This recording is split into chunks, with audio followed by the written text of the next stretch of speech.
tell us that it'll be different. We get that. So what would the number be in Illinois or California or Mississippi or Alabama? What would those numbers be? Well, I can answer that question. Hello, I can answer that. I'm sure neither of them are medical. I can, I don't know if it's you, Akima, but someone is like pots and pans that are smashing together in the background. It's very annoying. I can answer that question. It actually does not depend what state you're in. It actually depends. Madison, all I can hear is her pots and pans. Yeah, exactly. Thank you. It doesn't depend what state you're in. It depends what city you're in. For example, I'm in California. If I'm living in Beverly Hills or Brentwood or West LA or like a good part of downtown LA, shit, a living wage might be a couple $100,000 a year. On the other hand, if I'm living like 50 or 100 miles east of there, or I'm living in Northern California up by the border of Oregon, a living wage literally might be $60,000 a year. It's really not the state. It's really the city that you're. Well, state taxes have a larger impact than the city taxes. Yeah, and that's probably why Florida and Texas don't have state taxes. Well, but see, Florida and Texas have high property taxes. So if you go to a state that, but they have no state income tax, right? Well, they have no state income, but they have no state income tax, but it's still being taxed in other ways. And by toll road, every expressway is a fucking toll road. They are getting taxed for driving every day. Can I make one point real quick? Just make 20 seconds and I'll shut up. Steve, I'm going to answer your question. And I need to add upon what I said. I'm for universal basic income. I'm for giving people that's money. socialism right there. What you talking about? Listen, no, you have to listen. No, let's hear him speak. And since you're for that, how much do you want to give people? Depends upon how much you make. But here's the caveat. Let's say you make nothing. Let's say you're not working, unemployed. You get $40,000 a year from the government for hold on. And let's say you're making $50,000 a year, which is basically $25 an hour. How much? So it comes down to what does it come down to? It depends on what they make. $30,000. Okay, so let me get. Hold on. Let's recap. You're in favor of a universal basic income. If nothing, the government gives you $40,000. If you make $50,000, the government gives you $30,000. That's what you said, right? Yes. Please continue. Go ahead. I don't have the exact scale, but generally speaking, with broad strokes, universal basic income across the country. Here's the caveat. So when you live, or maybe not universal income, maybe it's universal housing, housing expenses. So if you're living in government subsidized housing, remember I said that department goes away. So now we're going to sell that government housing to the private sector, and then that person, John Doe, who gets that money, we're going to pay him $1,500 a month to live for that apartment. Or he can take it out of his universal basic income. And that money goes, but he's responsible for paying his rent. My point is, give money directly to the people so then they can manage their own money and they can manage their own bills. And the federal government doesn't have to do it for you. Get an income tax. Milton Friedman. I encourage everybody to look it up.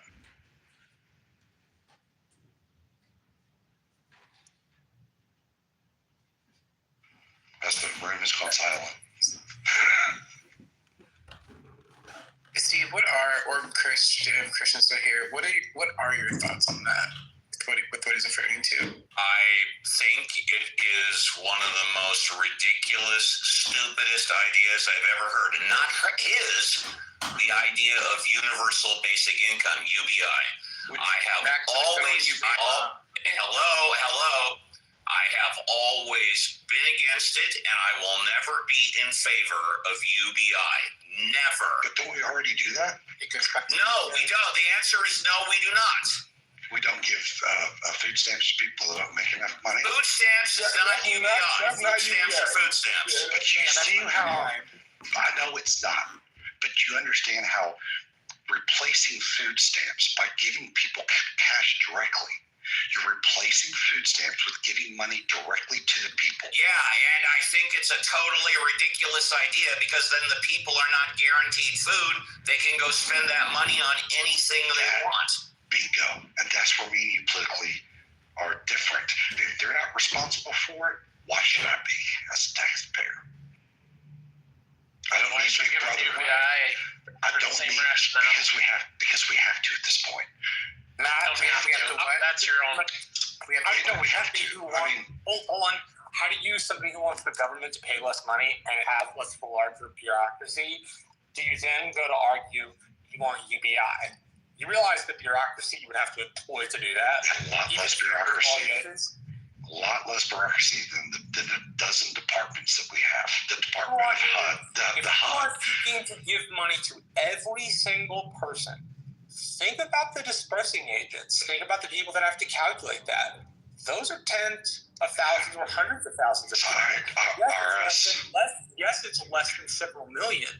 My point is, for somebody who says that they want small government, this is a pretty big government move. Not to mention, you have to completely eradicate the federal budget as it exists in order to feed UBI in the first place. Well, we will save a lot more money, trillions, by getting rid of all the federal bureaucracy within HUD, within Department of Commerce, all of that stuff. We don't need it. Like, why can't we let the states take care of it? Hey, Matt, so basically what you're saying, Matt, The stuff you need to initially save is social programs, which means you either have to pass a law to get rid of them or to amend them. You then, the number one expense on the U.S. budget will become the interest in the debt. You can't add UBI in the interest of the debt and expect our debt to go down. Our federal budget would come down drastically. Yes, and then we want to keep that money back to people instead of actually paying down the debt, which is what Donald Trump has recommended the entire time he has been in office. When he was in office the first time, that's what he recommended, and he's recommended that the second time he's been in office. No.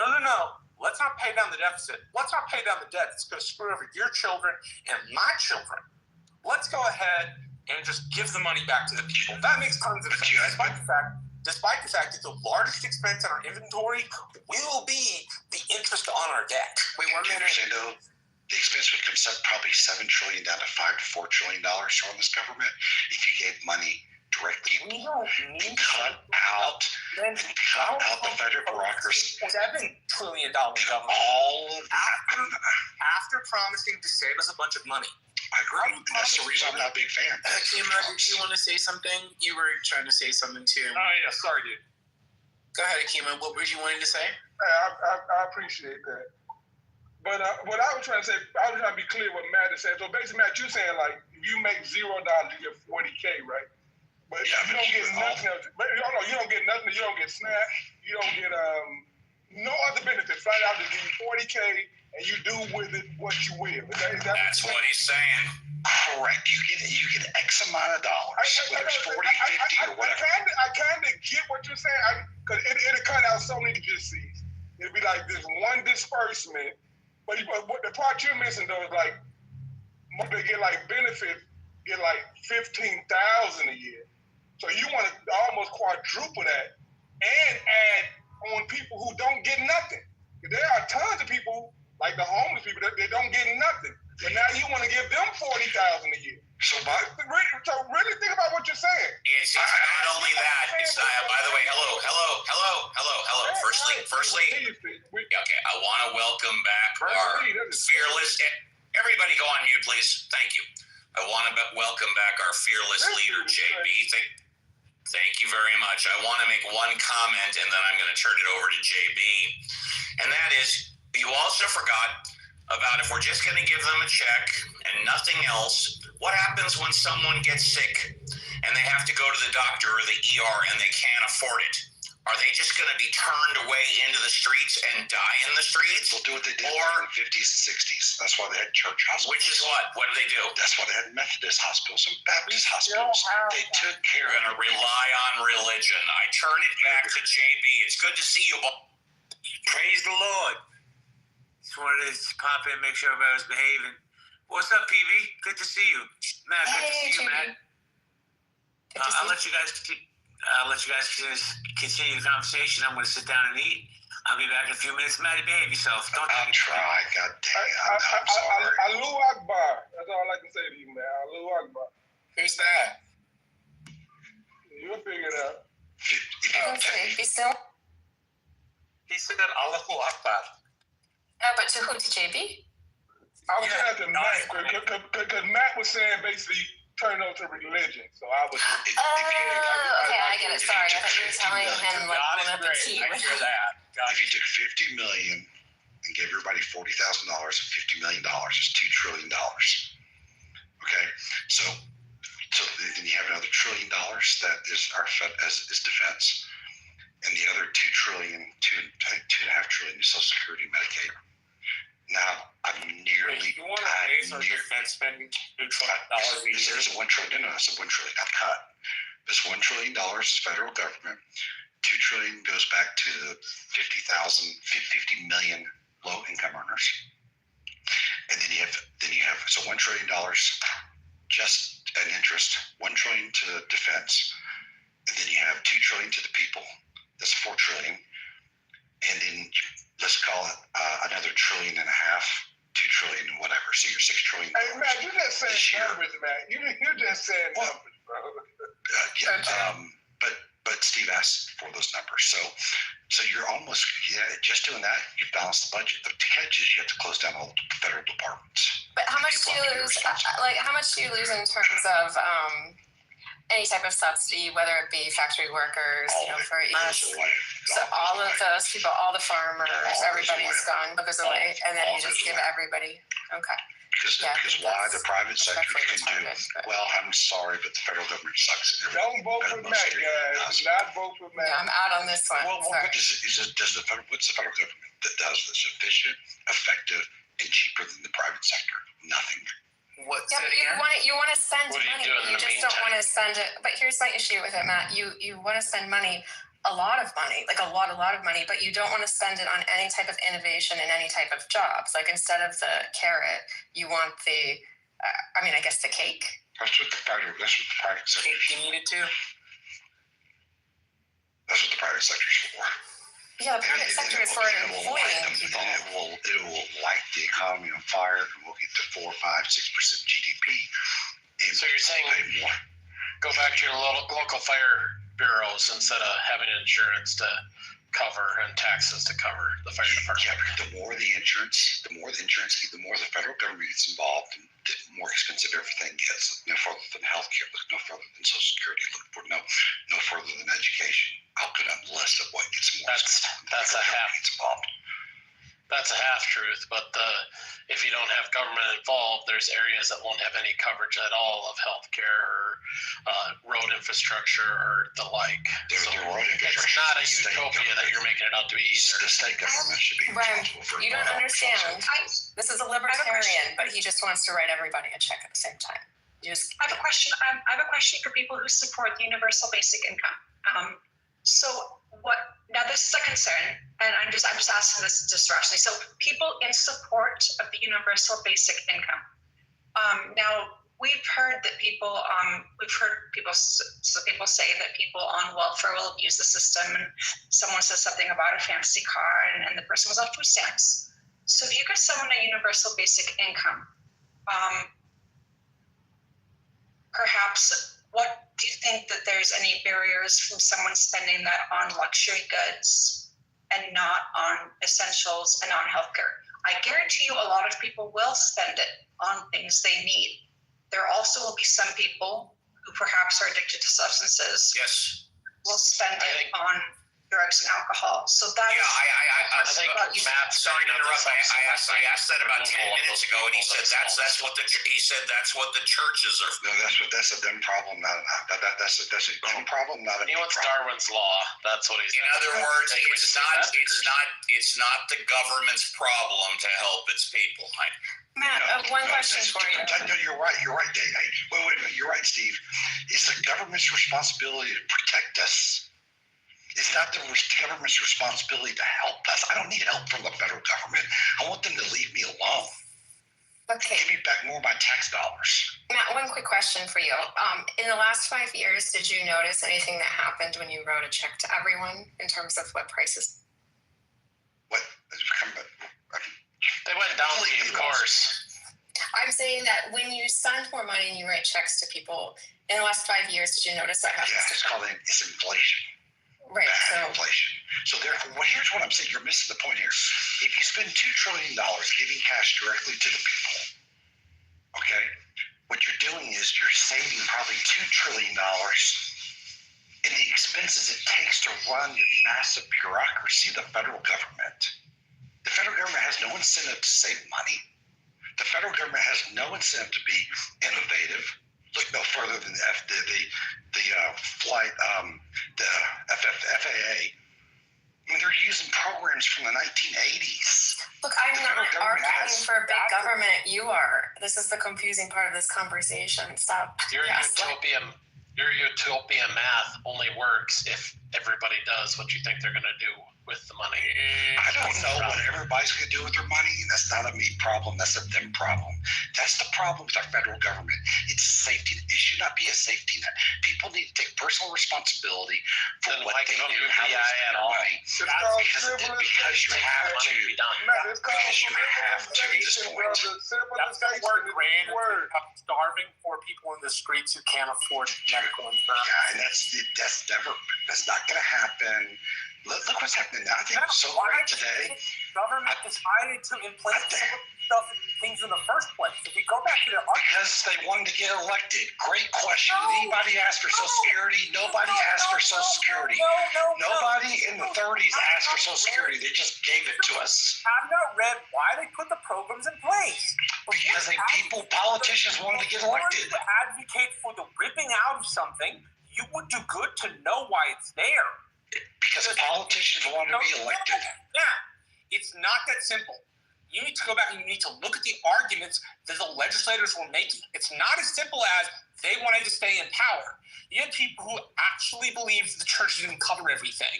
Down here, we are the poorest area in Texas. Without federal help, people I know would go starving. There's not enough money around. It just isn't. And your insistence here that there is some sort of utopian outcome where you don't wind up with starving people or you don't wind up with malnourished people is nonsense. A large part of the 20th century history of America is the clawing out of poverty of the middle class. It is the crying for going from the farms where you made no money during the Dust Bowl and the Depression into the city to make a living which you could feed your families on. It's not simply about ripping out what's already established, and particularly because you're not sure why it was. Nobody asked. Let me interrupt you. Just say one thing. Nobody asked for Social Security.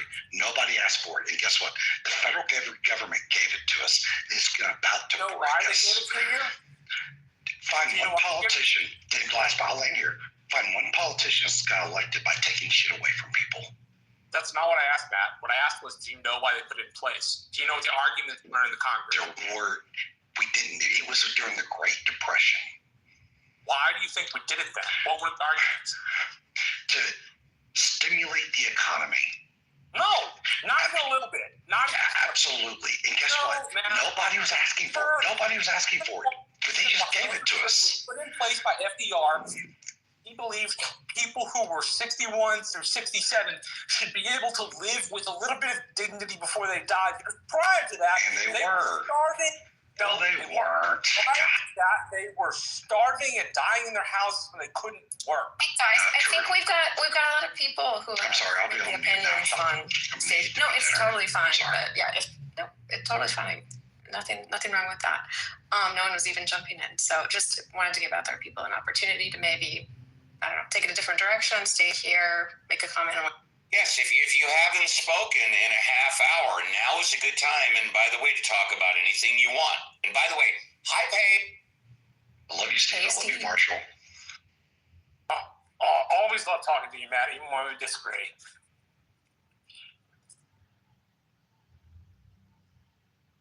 All right. Well, nobody new wants to speak and nobody wants to come up. I guess it's back to UBI. Do you agree that we have UBI today in the form of food stamps and government? You already asked me that, and I already told you no. Okay. Well, that's money going to us. No, food stamps are not money. No. Yeah, the government writes lots of checks, and a lot of different people and entities get it, but that doesn't mean that it's the same philosophy of UBI. Therefore, specific reasons. You're asking for a blanket reason. There's a very big distinction. Well, one thing also to add to what Marshall was saying is prior to these benefits, you had people out on the streets, mothers and children starving and begging. So, and you also had, so that's why do we want to go back to that where we're seeing families in the streets starving and begging, the Victorian era.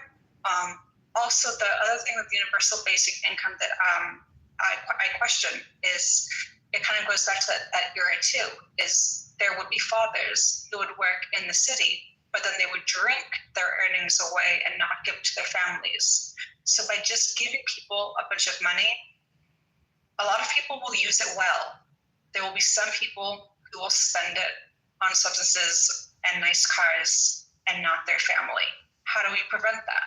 Yeah, and you don't have to go back to the Victorian era, with all due respect. You just go back to the Depression, and coming out of the Depression, there was 25% documented unemployment. 1 in every 4 people were not working. Well, and does this actually raise the quality of life for anyone? And they've done a lot of pilot studies. There's mixed information out there. I don't have the sources on hand. The last few I looked at were saying that with this program, actually people got poorer who were already poor. And so, in the little pilots they ran.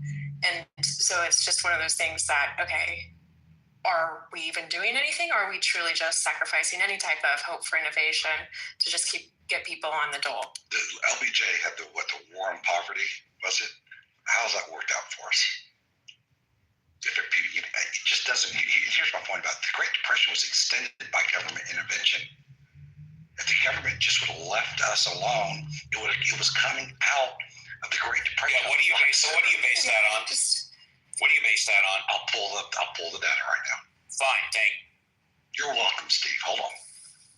I mean, I guess we got to figure out what you mean by the poor in general, and what you think is normal, and what you want to see. What level of poverty would you like to see in this country? People aren't poor in this country. That's my point, and people are going to hate me. Okay, but you want to give them money. We have to at this point.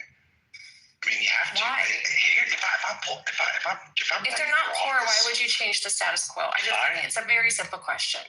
Not if you're running for office. Why would you? If I was God for the day, okay, there's 2 different ways I go about debating. Okay. If I was God for the day, president for the day, they had to do, I would shut down every department, give everybody probably $40,000 and say, once this $40,000, you're on your own. But every department shut down except the Department of Treasury. That's what I would do. Now here's the compliment. Let me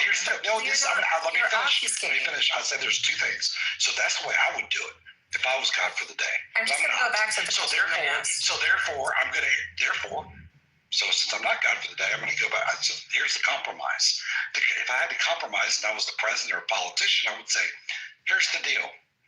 Let's go ahead and, because no one wants to shut down all these departments, how about if we give people directly cash? Can we shut down these departments? Is that a compromise? And I think I could get a good argument for that. So those are the 2 ways I would approach this debate. Okay, so no one is poor in your opinion? No, not in this country. Nope. In this country. Nobody's starving. Nobody's hungry. Nope. So what are you trying to fix? Nothing. Because it's not the federal government's responsibilities. Because it's not the federal government's responsibility to fix anything in this country. It's to get out of our way and let the state and local governments come in and intervene when needed. But you're taking positive action. You're doing something. What about federal highways? Is it the government's responsibility to take care of that? Nope, give it back to the state. Give it to the states. Let them. All right. What about federal land? Is it the government's responsibility? Sell it all. Don't need it. Why is the federal government own land? Sell it all. You know what? One of the biggest problems was with building the other part of the country. There were people asking for federal government grants, under the Jackson administration particularly, for roads between counties. Think about this. Roads between counties. Texas has tollways. Do you know how far down the debt ladder the tollways are? They have at least 25% more of their stuff to pay back before they're even with the state. And those things were installed 10 or 20 years ago. They've been profitable for nearly two decades. And they've been subsidized by our state government for shits and giggles because they think that is better than federal highways. The federal government is the only entity in the country who can take on the debt for the long-term expansion and hold it. States can't do that. And highways don't make a return for 50 years on average. Which if you're expecting states to build together, then you're going to run into all sorts of state issues. It's why you need a federal entity. It's why you need a federal entity to say, fuck your state issues, here's where we're building a road. Because sometimes it's not about the state interest. It's about needing to build a road for commerce through a particular part. Where they've been arguing where I live, they've been trying to expand a federal highway for 45 years. I-69. Hey, for it. So the point being, this is the entity, the only entity that can take on that kind of long-term debt and hold it. But it gets harder to hold that debt when we do things like add UBI and not pay down. Why don't we just make these interstates tollways? I'm going to stick in the spirit of JB. We have a new person on the stage. William, how are you? Would you like to say anything? Thank you for the kind welcome. I hope you get the interstate you need, Marshall. I'm all for it. I mean, we need something aside from our two-state highways. I mean, they're nice, but we need a third option. We have a lot of truck traffic out of the valley, and it definitely needs a federal corridor. But I'm going to preface this, but these crazy ideas that I have, which legitimately are crazy, but your half of your federal tax dollars will come back to you. Okay. Your federal income tax should be probably 10%. 12%, that's it. You think you could fund the United States military on 12% from everybody? Are you kidding? My point is, your federal income tax, you should be paying about half of that if you implement my wonderful Milton Friedman policies. That's the largest tax burden doesn't come from the federal government, it comes from the state. Marshall, what do you think? I have maybe a new question. Let's go to the otherwise I can stick on. Interesting, but maybe we can draw in more people. Okay, sounds good. So I've been hearing this is kind of maybe a hot debate on Clubhouse this week. If you get rid of the SNAP benefits, as of today, would people starve in this country? People seem to disagree on that. I want to hear what the stage thinks. This is my best JB impersonating. I think over time extended, if it just didn't exist, you would have people that starve, yes. Like to death? Yes, but we're not going to be one of those places you take a camera to and like the Depression and go, look at these long lines, look at all these skinny kids. It'll just go on quietly separate in America. There'll be a percentage of Americans who simply just aren't food secure. I'm trying to answer your question without the value judgment. No, I'm curious. I'm curious what anyone thinks. Steve, Kima, Simon, Meg, William. It's the question. Jacob. Hello. Definitely. Okay. So much. Hey, no. Sorry, Meg. I was just saying hi to Jacob. That's all. Okay. America is going to be like some of the countries we see where there are emaciated children, and no, I don't think we're going to start like that. However, long term, it's going to have more of an effect of children being unable to learn in school if they're hungry. You're having these. Are we getting rid of the free meals programs too? Because children need food to be able to study. So that's going to be affecting their academic, which then means that we have a class of people that are going to be doing poorer academically that are already struggling. I think that's provided by the state, K through 12. No? Yes. So that would be a state by state thing. But I mean, right. there would be states that would probably cut that, don't you think? Well, that's up to each state, but the bottom line is it's not a federal benefit, K through 12. It's a state benefit. Yeah, there's definitely there could be. I mean, there's probably states that would probably cut that. But if you have nothing, yes, it would be long-term food security. I don't think you would see skeletal people dying on the streets, but you would have food security, and you would have a lot of probably civil unrest because people going hungry. It's there's the revolution. It's the French Revolution.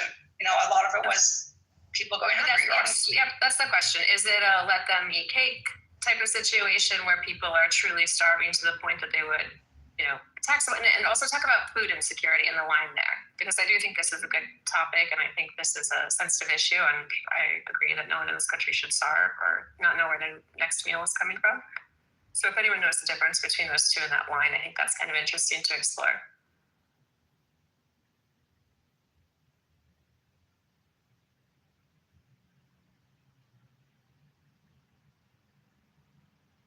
I'll look it up if no one knows. Off the top of my head, no, I do not know. I'm sorry, what's the question? I thought I heard the question. The difference between starving and food insecurity. Is it you don't know where your next meal is coming from, the next 2 weeks of meals? What does it mean? No, if I understood it, it means you don't know where your next meal is coming from. And for example, when I went to school in Brazos County in College Station, 1 in 3 people were, quote, food insecure as a stat, meaning they didn't know where their next meal or two would come from. Get your Maggie's. Get them. Marshall, how many years ago was that, please? How many years ago? Gosh, it's 2025 now. Okay. About 10 years. Yes, about 10 years. Yes, sir. Thank you.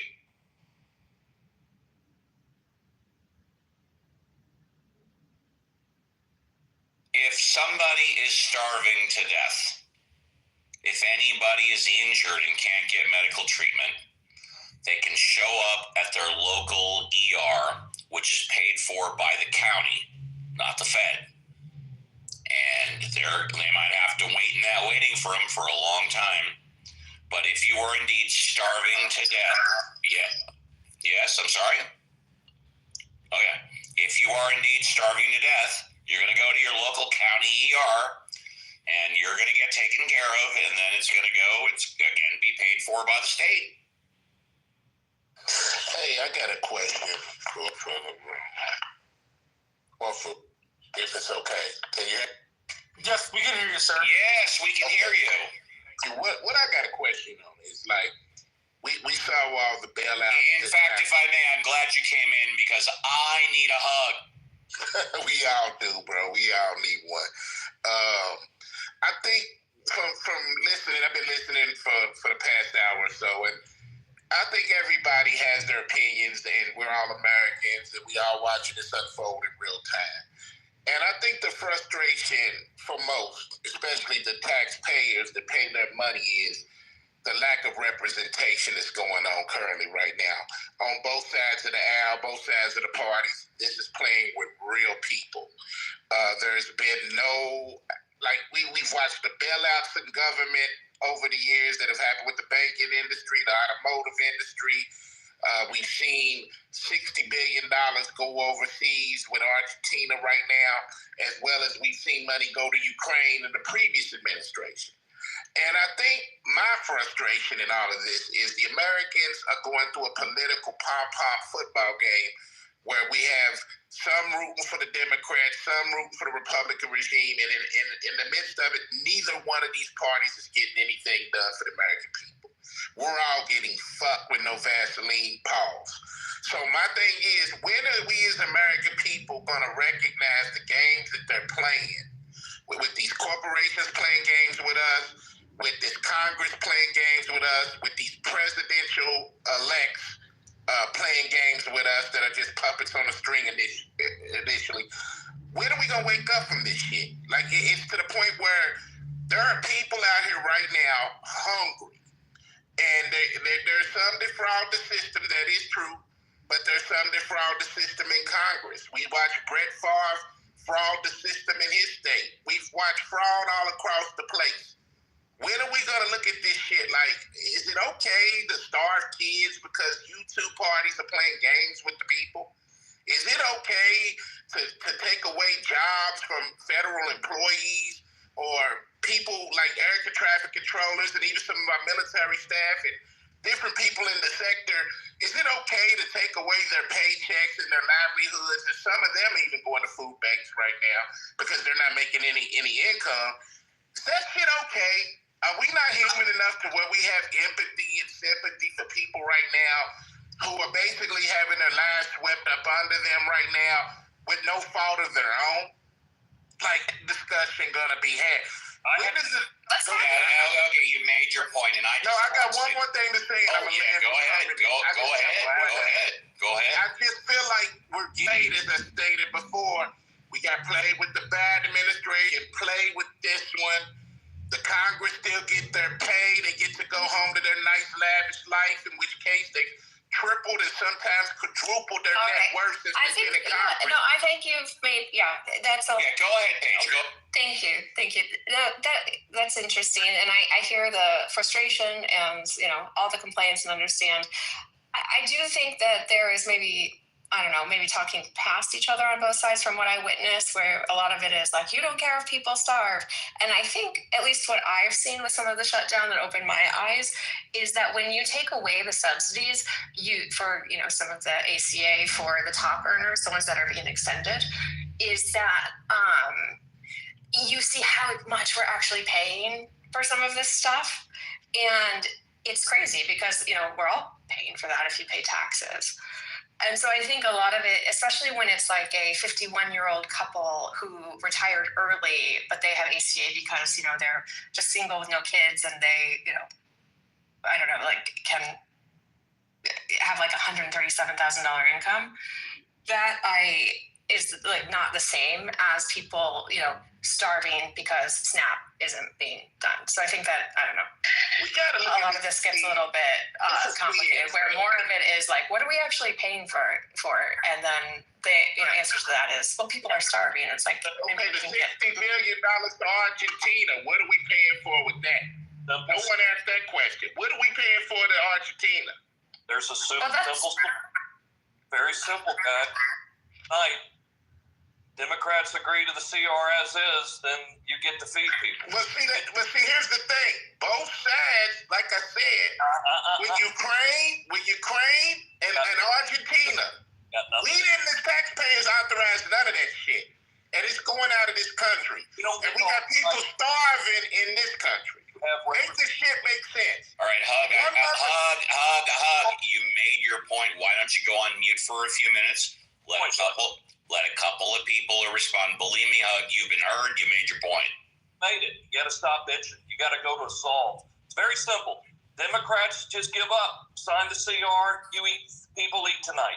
It's very, very simple. Now, if you don't want to do that, then the Republicans have to negotiate with them, and they're not. So we're going to let people starve because they're playing games. Oh, no, Steve already asked you to be quiet for a couple minutes. No, fuck you. I'm going to talk when I want to. All right. Well, fair enough. Hugs. Okay. Hold on, everybody. Hug gets a timeout because we gave him plenty of time to speak, to express his opinion. And then when we asked him to go on mute and let other people talk, I think if I heard him correctly, Paige, did he say, fuck that, I'm going to talk when I want? I don't think so. You're gonna get a timeout. And Paige and Marshall, you guys can bring them up whenever you feel is appropriate. Paige, why don't you continue? Okay. Well, we would love to have Hug back if everyone else could just, finish, and maybe we could. I agree. I like what he had to say. Yeah. But I think old Raj spoke. Anyone else have anything to add to the conversation? Candidate, I just want to say that I got 1,500 signatures to run for Congress. And every person that I got to sign, I said, "What's your top priority?" The number one priority is housing. Complaints of why does the family across the street from me not have to pay rent? Why are they all on SNAP and cash welfare? Well, I got to work my ass off and pay my rent. Housing is your biggest expense here. And this is typical clown house tomfoolery, where we sit here and talk about a nothing burger. Meanwhile, people can't pay their rent and they're 8 months behind on their mortgage. That's the truth. Then do you believe in rent control then on your campaign? Because that's the only way you're going to control it. There's no other way. If demand exceeds supply, supply goes up, prices go up. If you don't believe in control, then you're nowhere different from anybody else who just wants to bitch about it. You got to come with solutions. And if you can't come up with solutions, just get in line and complain. Hold on. William, go ahead. Yeah, what the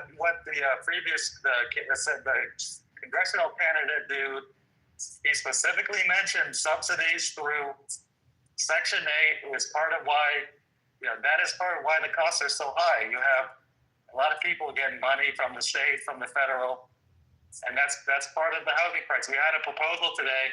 I don't know if you guys saw the headline. Trump launched 50-year mortgages.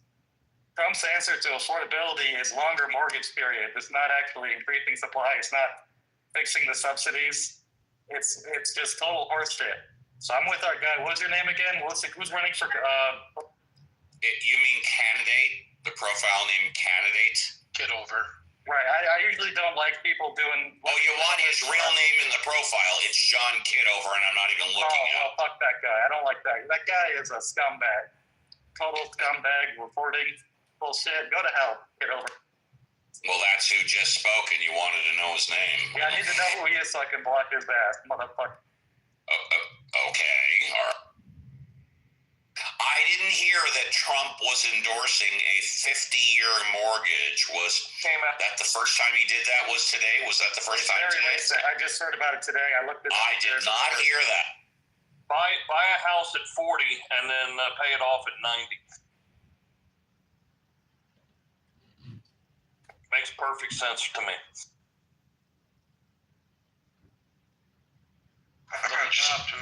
People saying people are just starving and there's no help or no food going out isn't totally correct. Yeah, there's some people that are doing without certain foods, but I personally have a struggle when people say, oh, they live in a food desert, they can't get food, food's too expensive. But the same way with our housing and with our food, we need to be responsible with the choices of what we're going to live in and what we're going to eat. If we're trying to live beyond our means, that's where a lot of people are getting into trouble because, the Joneses are doing it, so I want to live at that level too. This is part of the problem as well. I think we need to go back to actually giving food instead of giving them money. Maybe. And the thing I don't like about the SNAP benefits is not that whether I want X amount forever or that to be increased or decreased. I don't like when people cut programs off, without notice. I think it's, everyone should get a little bit of notice to organize accordingly. So that part I don't like. The issue I have though is we spend so much time getting mad and like yelling at each other, like, hey, you want people to starve. It's like, and then the other side's like, you want to pay retirees who are, they could be working of working age, $4,000 a month for their health insurance, and I have to pay my own and my employees, whatever. And so, anyway, it's just like this isn't going to fix anything. This is a continuing resolution. None of this is actual legislation. Something's going to get funded, and all of this is going to go back to status quo, and then we'll be here. You're arguing about this next time it shuts down. Yeah, the Democrats have just been mad so far because they don't want a 2-week. They wanted a 1-year renewal. Look at this crew. Hey, JB, welcome back. JB, welcome back. How was dinner there, brah? It was good since I cooked it. Hey, JB, been a while. So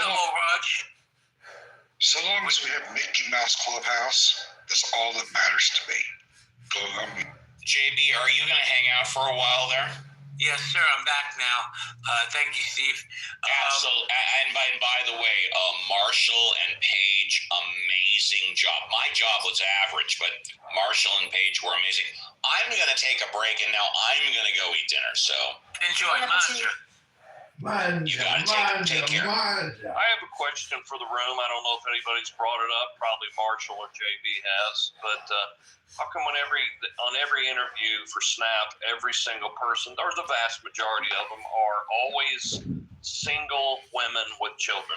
Simple question. Nobody answers. Where's the husbands paying their child support or food bills to help that family? I get very confused. They never seem to be around. Just an opinion. We have a big problem in our state with that, Raj. It's a huge problem. The fathers are delinquent a lot in family court. Don't get me wrong, they're like, hey, respectfully, that's another system that's fucked up, is the child support system. Because a lot of women take incredible advantage of that system. Not saying that what old Roger's saying is wrong. I'm just saying some of those dudes are getting shafted. Amen. Praise Jesus. That's fine too, but I don't see them around when these women are saying, I don't have money to feed my kid. See them anywhere. That's my only point. Maybe they should have made a better choice to lay down with Roger. Just my opinion. About it. But it's a little late for it. But I agree with that, JB. Bad choices all the way around that we're having to pay for. I don't disagree with it. Well, let me do a room reset, and I'm going to tell you what I feel about this SNAP debacle. There's unhealthy debates, guys. No SNAP. McDonald's is hiring. Get a fucking jail box. Stop asking for the handouts. That's how I feel. Back to you guys. Or the Democrats can sign the CR or agree to it. I love these people that say, yeah, but some of them have jobs. Okay, get a second job. Get a third job. Thanksgiving's coming. Don't you want turkey on the table for your starving little kids? Or are these? I'm just curious. Wait, let me just get my rant off. Are these the same starving kids here? Are they? Did they use the same picture here that they use in Gaza for the starving kids over there? Just curious. Asking for a friend. Or go down your local food bank. Go down your local church. Go to your neighbor. There's people out there that will feed you without a shadow of a doubt. Oh my God! I just realized that sounded so elitist, Paige. No, I would say maybe I'm somewhere in the middle of this debate. Like I just said before you came in, I don't like cutting off programs in the middle. I think people should have plenty of warning. And it reminded me of a conversation I had with my daughter a while ago. And I was like, what do you think we should do? Some people can't work, some people can, all that stuff and whatever. And she's like, well, I think there's always going to be a small few who can't really have a job to pay taxes. Was her way of putting it when she was 7. Yeah. I love you like a fat kid loves cake, but here's the deal. There's grift and graft going through all those programs. It's been going on for decades. This is a generational issue. It's going on. They pass it on from generation to generation. How about this, Paige? We give everybody SNAP. Whoever had SNAP before, give it back to them. With the stipulation that you have 1 year to get back to school, learn a trade, and get a fucking job. I don't think that's a bad ask. Yeah. But I guess some people in that category, which is always going to be the issue, right? But I think that there is a baseline of people who are probably going to need assistance, maybe disabled people and I don't know, just people who are the wrong place, wrong time, whatever, temporary programs and some stuff in between. My question tonight to the room that I haven't gotten an answer to is how much and when and what percentage of people and, what exclusions would you have? How do you it just always seems to be, tax me less or, you need to be taxed more. How about this, Paigey, how about this? Infirmed, mentally ill, and elderly all get snapped. No problem with that whatsoever. Take care of these people. Anybody else? McDonald's is hiring 24 hours a day, 7 days a week, 365. Get a fucking job. Marshall, what about the nuclear option? Is that going to happen? Maybe happen? Not happen? Forget it. I don't think that it will. I would be very surprised if the Senate got rid of the filibuster simply because Trump said so. In particular, because John Thune, he's going along with Trump a lot, is still somewhat of an institutionalist. an institutionalist on the Republican side, think the filibuster is something to be preserved. How do you vote for that? Was it what number makes it change? I have no idea.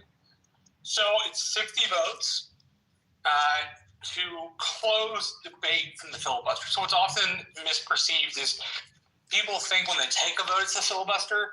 The filibuster is the thing where you go talk, and like on the Senate floor, and you hold it until you can't talk any longer. Well, Marshall, I'm going to do a filibuster right now.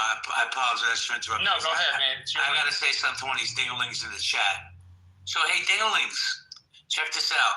I was homeless. I had just come home from incarceration. You know what I did? I got 2 jobs. That's what I did. I didn't get fucking handouts. I didn't do any of that other bullshit. I only went on welfare, SNAP, whatever the fuck it's called, because parole forced me to for 2 months. But then I went and got 2 jobs, got my own place, got a car, and then eventually bought my own business. I'm no smarter than any other dinglings. My drive is just different. Stop with the fucking excuses. You're overqualified for McDonald's, then go to Starbucks. I don't have to tell you, bro. The only one putting limits on you is you. These governmental handouts have to stop. It's not good for our society. It's not. Hold on, I'm not done ranting. It's not good for society. It's been passed on from generation to generation, and at some point we have to say enough. I am Lewis. Go ahead. Hey JB, how you doing? Thanks for having me. Let's look at it from an economic standpoint. Okay, you know what it takes to run your household. If I took 25% of that away, would it affect your bottom line? For some, yes. For some, no. And that's what's happening. These SNAP benefits, it's not like they're taking them, putting them in the bank. It's not like they're taking them, putting them in the shoebox under the bed. It's money coming back into the economy. A lot of people benefit from it. The grocery stores, they're taking the L right now. Who has to pay more? The people who doesn't have SNAP. The Medicaid, part of that cutting SNAP benefits was cutting Medicaid. Now look at how the hospitals are going to fare. The nurses and the people who work jobs who don't have direct benefits, but now it's a possibility that they can get laid off because the hospitals don't have the budget that they had with the Medicaid and Medicare coming in. So if we look at it from an economic point of view, it's not a good thing, because when they send money to Ukraine, billions of dollars across seas, none of that comes back into the economy. Zero. But when they release the benefits and pay these bills and stuff, it circulates and regenerates money back into the local economies. Hey, let me ask you a question respectfully. And I like you. You've always had a good, respectful dialogue. So let's continue that. But should food stamps, SNAP, and all this other stuff? And let me finish before you get a chance to jump on me. Should we be using that for Twinkies and sodas and snacks like that? We have probably the unhealthiest society in the world. Don't you think there should be limits on what people could buy with their SNAP benefits, A, and B? What do you think about my idea of people having to go to trade schools or some kind of school to learn a trade to get out of this vicious cycle that America has curated? Okay, to answer the first question, if I sold Twinkies, I would want my Twinkies to be able to be bought with whatever type of money. See, I look at it from a different perspective, because now in my Twinkie factory, I can hire more people because more people are buying Twinkies. You see how that works? The guy that checks in at 6 o'clock and gets off at 3 o'clock to make the Twinkies, he needs a job, and he doesn't. See how he benefits from snaps, and it doesn't come to him directly, but it does affect him. And that's how I look at it. And second of all, I think, yes, the government should take a portion of that money and educate people into the trades, nursing, truck driving, whatever it is that there's a need for. But here's the caveat. We have to have somebody to sweep the floors, and that's just a national program. That's just nationally. They're not going to train you up to the point to where you're smart and intelligent that you can compete with their children. No, they're not going to do that. So we have to have a systemized chaos, and the systemized chaos is keeping people that take the benefits that want to sit down on their ass. Okay, that's fine. Let them stay out the way. Then that way it makes room. It clears the air, clears the way for the people who want it. Like you said, when you got out of jail, you wanted it. You had that drive and motivation to do better. Hey, Lewis, because I have other people I have to go to, but I just want to say this to you. And I respect what you're saying. It makes sense to me, right? But I had an idea earlier, and I'm sure somebody's going to jump on me about this. How about we take 10% of the money that these Congress people make in the stock market. Like Nancy Pelosi made $130 million in her lifetime in the stock market. Take 10% of that and distribute it back to the public. What do you think about that, I.A. Lewis? That's only 13 million, JB. That's not. That's just one. That's just one person. They shouldn't be allowed to do their insider trading. Give us the same information they got. I want in too. If it's a nickel bag sold in the park, I want in. I hear that, brother. Let's go. Right. Let's go, bro. Let me say hello to MAGA real quick, because I haven't heard from MAGA yet. MAGA, how you doing? Oh, happy to be in the land of the living. Good evening. I'm happy you're in the land of the living as well. Do you want to chime in? Yeah. Let me say a couple of things. If you all want to trade along with Congress people, you can do that. They release their trades. I don't know why people act like this is not publicly information. Also, Nancy Pelosi's husband is really rich. I'm not gonna sit here and defend Nancy Pelosi, but I don't know if y'all know who her husband is, but he's real rich. He was early Silicon Valley. $130 million ain't shit for them. Okay, that's my part. On Snap, and by the way, 10%, I'm pretty sure she paid 10% taxes on the money she made in the stock market, because you have to pay taxes on gains. So, yeah. And probably more than 10%. Anyway, I'll be real quick.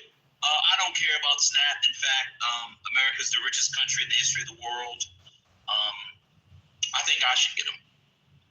If they can give big agricultural companies tens of billions of dollars to grow corn and throw it away and burn it up, I'm fine with people getting free Gatorade and some lobster tails. I'll tell you what, man. Where's the corn getting thrown away and burned up? Hold on, let me just say this. So, that's in the EU, Brian.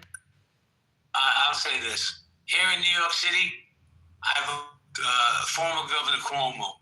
But I'm happy Mandami won. Because I promise you, MAGA, the day they start handing out those checks and the free food, I'll be the first cracker online. Give me the money. Let's go. I'm grabbing it with both hands. Fuck it. If we're going down, let's all go down together. Well, I mean, here's the thing. When Biden was in office, everybody was complaining about the money that was going overseas and, you can give it to Americans. You can give it to Americans. They sent this to Israel. They sent this to there. What about America's America first? Okay, well, these are Americans. If people want to have money, have money. I'm not going to get the food stamp. Now, I will buy some food stamps at 2 to 1. If you hit me in the back channel, we'll buy some. But, it's so amazing. It's so amazing that we are so America first until it's time to give Americans things. Then it's get off your lazy ass. The man gave Argentina, I can't tell why. The only thing good that came out of Argentina was Don't Cry For Me, Argentina by Andrew Lloyd Webber and some fat asses and some steaks. The man gave Argentina a credit line of tens of billions of dollars. But we want to cut back a program that a lot of people will get lost in the wash. I don't want no kids and other people to go starving just because they have a crummy parent. But see, I actually am America first. That's the real trick bag about y'all don't know about the liberals like me. The liberals like me are the ones that actually care. The people that say they are America first actually aren't. Because they are now quiet about the money going to Ukraine. Quiet about the money, not everybody, but quiet about the money going to Israel. Quiet about Argentina. Quiet about bombing boats. Quiet about the Panama Canal. Quiet about Greenland. Quiet about Canada. Quiet about the tariffs. Where's all the America first? But now it's fucking food stamps. That'd be one thing if we got stamps for hand jobs. Would I vote for hand job stamps? Absolutely. But it's fucking food. People aren't America first. America is my last point, and I'll be done.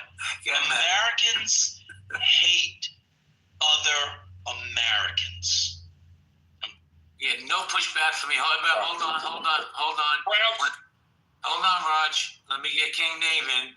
So I'm sure he's going to want to... King Nave, how you doing? Naveen, how you doing? Doing well. What's up? You tell me, man. What do you think about what Matt is saying? I mean, he's talking in a very capitalistic standpoint in some ways. Like, hey, let's invest 2 to 1 into food stamps. I would do that with you any day. But yeah, I mean, look, I actually I believe that it's our obligation to make sure that people don't starve, make sure that people, can be taken care of that aren't actually able to do, to go out and work and able to do those things. If they're not able to do it, hey, we should together as a community help those people. Now, if they're capable of working and they're just, bucking the system because it's free and they can do it and do whatever, well, that's a different story. But in terms of, people who actually need it, like families that are suffering, that are, way below poverty, or they're stuck in drugs, or they're in some major situations that are really, really bad for them and they can't get out of it. I mean, these people shouldn't suffer. But, the kids shouldn't suffer. Naveen, respectfully, let me ask you this. You have to me, though. I want to ask you a question. These people that are living in abject poverty, right? And they get on this system and they're getting free food and free money. How are they ever going to get off the system? Enlighten me with that one. Yeah, and therein lies the problem. I mean, right? So, there's supposed to be incentive programs. I can tell you and again, I'm going to give you an example that you'll all laugh at right away, but if you take the country of India, right, there's people in many states where they're getting, the states are taking care of them, the central government's taking care of them, and all of that, and they actually give incentives. They say, we will cut your benefits after 1 year if you don't prove to us and you don't try to get a position or you don't have a job in it. And then if it goes on for past 2 to 3 years, then you'll get no benefits at all. So in other words, hey, you could be screwed after 2 or 3 years, so you better be out there hustling to get a job. And I used to tell India is not America, sir. India is not America. I didn't say it was. Well, why make the comparison? He's making it, I think, because he's saying there should be limits on it, and I agree with him. I've said it, put a 1 year limit. India, but not in America. Like, you can't use India as something. America's the greatest country in the history of the world, they say. The richest country in the history of the world, they say. You know who they are? Not They're by the ones with the not money. having limits, though. America has limits. Hold on, XG. I got you. I'm coming to you. I just don't understand. Somebody like, I use PB as an example. She got 8 kids, 7 of them adopted from Uganda. She don't take handouts, right? It makes no sense to me. But before I go to anybody else, I have to say hello to Shy. What's up, Shy? Hello. You're very low. How you doing? Can you hear me now? Yes, ma'am. How you doing? Long time no speak. I'm great. How are you? How's everyone doing? Peachy Keen, do you want to chime in on the subject? I'd rather sit this one out. Okay. So hold on, XG, because I told this guy biracial Barbie. Biracial Barbie, how you doing? Doing well. How are you? Doing fantastic. Do you want to chime in? Yeah, I got 2 things. First, I think it's SNAP is a really good alternative to what the other alternative would be, which is what, a job? No, which is if these people are neglecting their children, right, then we would have to arrest them, and then their children would go in the system. Yeah, CPS is a better option if they're but all that would be more expensive than just giving them the food. Just purely from a selfish point of view, all of that, like all the consequences of your kids starving, would be more expensive for us to regulate and then dole out the consequences to, would be more expensive than just giving you SNAP. Right? Because, I've been in situations where we do have to, your child has not eaten, right? People don't use the SNAP benefits or something like that, right? And you do have to, file all these things. You have to go to all these courses. It's quite an expensive process to remove a child because they're starving. I think the easiest thing to do to deal with a starving child is just give them food. It's the cheapest option available. But also, I think one of the other problems we have in America is, right, and that is it reminds me of the title. If they go and work at McDonald's, they still qualify for SNAP. In which state, does a McDonald's worker not qualify for SNAP? California, they make $20 an hour in California. And I think it would still qualify for SNAP making $20 in California. I'm not gonna lie to you. I actually know, but last time I was in America, California was quite expensive. Like a studio apartment, a McDonald's job, $20 an hour would not cover a studio apartment in California. Let alone, let's say you have children, you're definitely not covering nothing. You're definitely on SNAP. But even if we take just a single person, I still think you qualify as being in abject poverty. McDonald's don't pay enough. So I think, there's two. Can I ask you a question real quick? Yeah. Do you feel that the middle class in America is a real thing, or that's just a figment of our imagination? I think it's a figment of our imagination, and I wish we would do more middle class welfare, right? Things that because having a job is expensive, right? And these people are not incentivized to have a job because one, they get a job, their benefits go down. They still get the benefits, like they still will qualify, but the benefits will go down, and it just doesn't balance out. Having a job is expensive. Transportation, babysitting. You're buying those expensive ass work boots that they got for a lot of those McDonald's jobs. So I think if we did more middle class welfare, that hey, we're gonna offer you free daycare, which some states do, and daycare. We're gonna offer you some certificate payments, things like that. I think that would work out much better because as it stands now, it just doesn't make any financial sense for you to go get a job that pays $12 an hour and then lose some of your SNAP benefits. You're doing better on SNAP benefits, no jobs, than you are $12 an hour in most states, to be honest. And could I add in there, JB, there's something that was brought up as far as the middle class. The middle class is what carries the country, to your point earlier, that yes, it should be more training, more job training to increase the middle class because the rich don't pay taxes because they know the loopholes, and the poor don't pay taxes because they don't have it. So the middle class is what carries the country. So we need to increase the middle class, and to the brother's point, have some incentive to get to that middle class. Well, that little part at the very end about the loopholes. What's up, XG? Yeah, that part at the end about the loopholes is what I was going to get into, because I find it funny that, again, the right loves to run the rules for thee, but not for me, because I don't know, the last 8 years that I've heard people get on the billionaires about the tax loopholes, all the right told us was, oh, well, you can just use the same loopholes they do.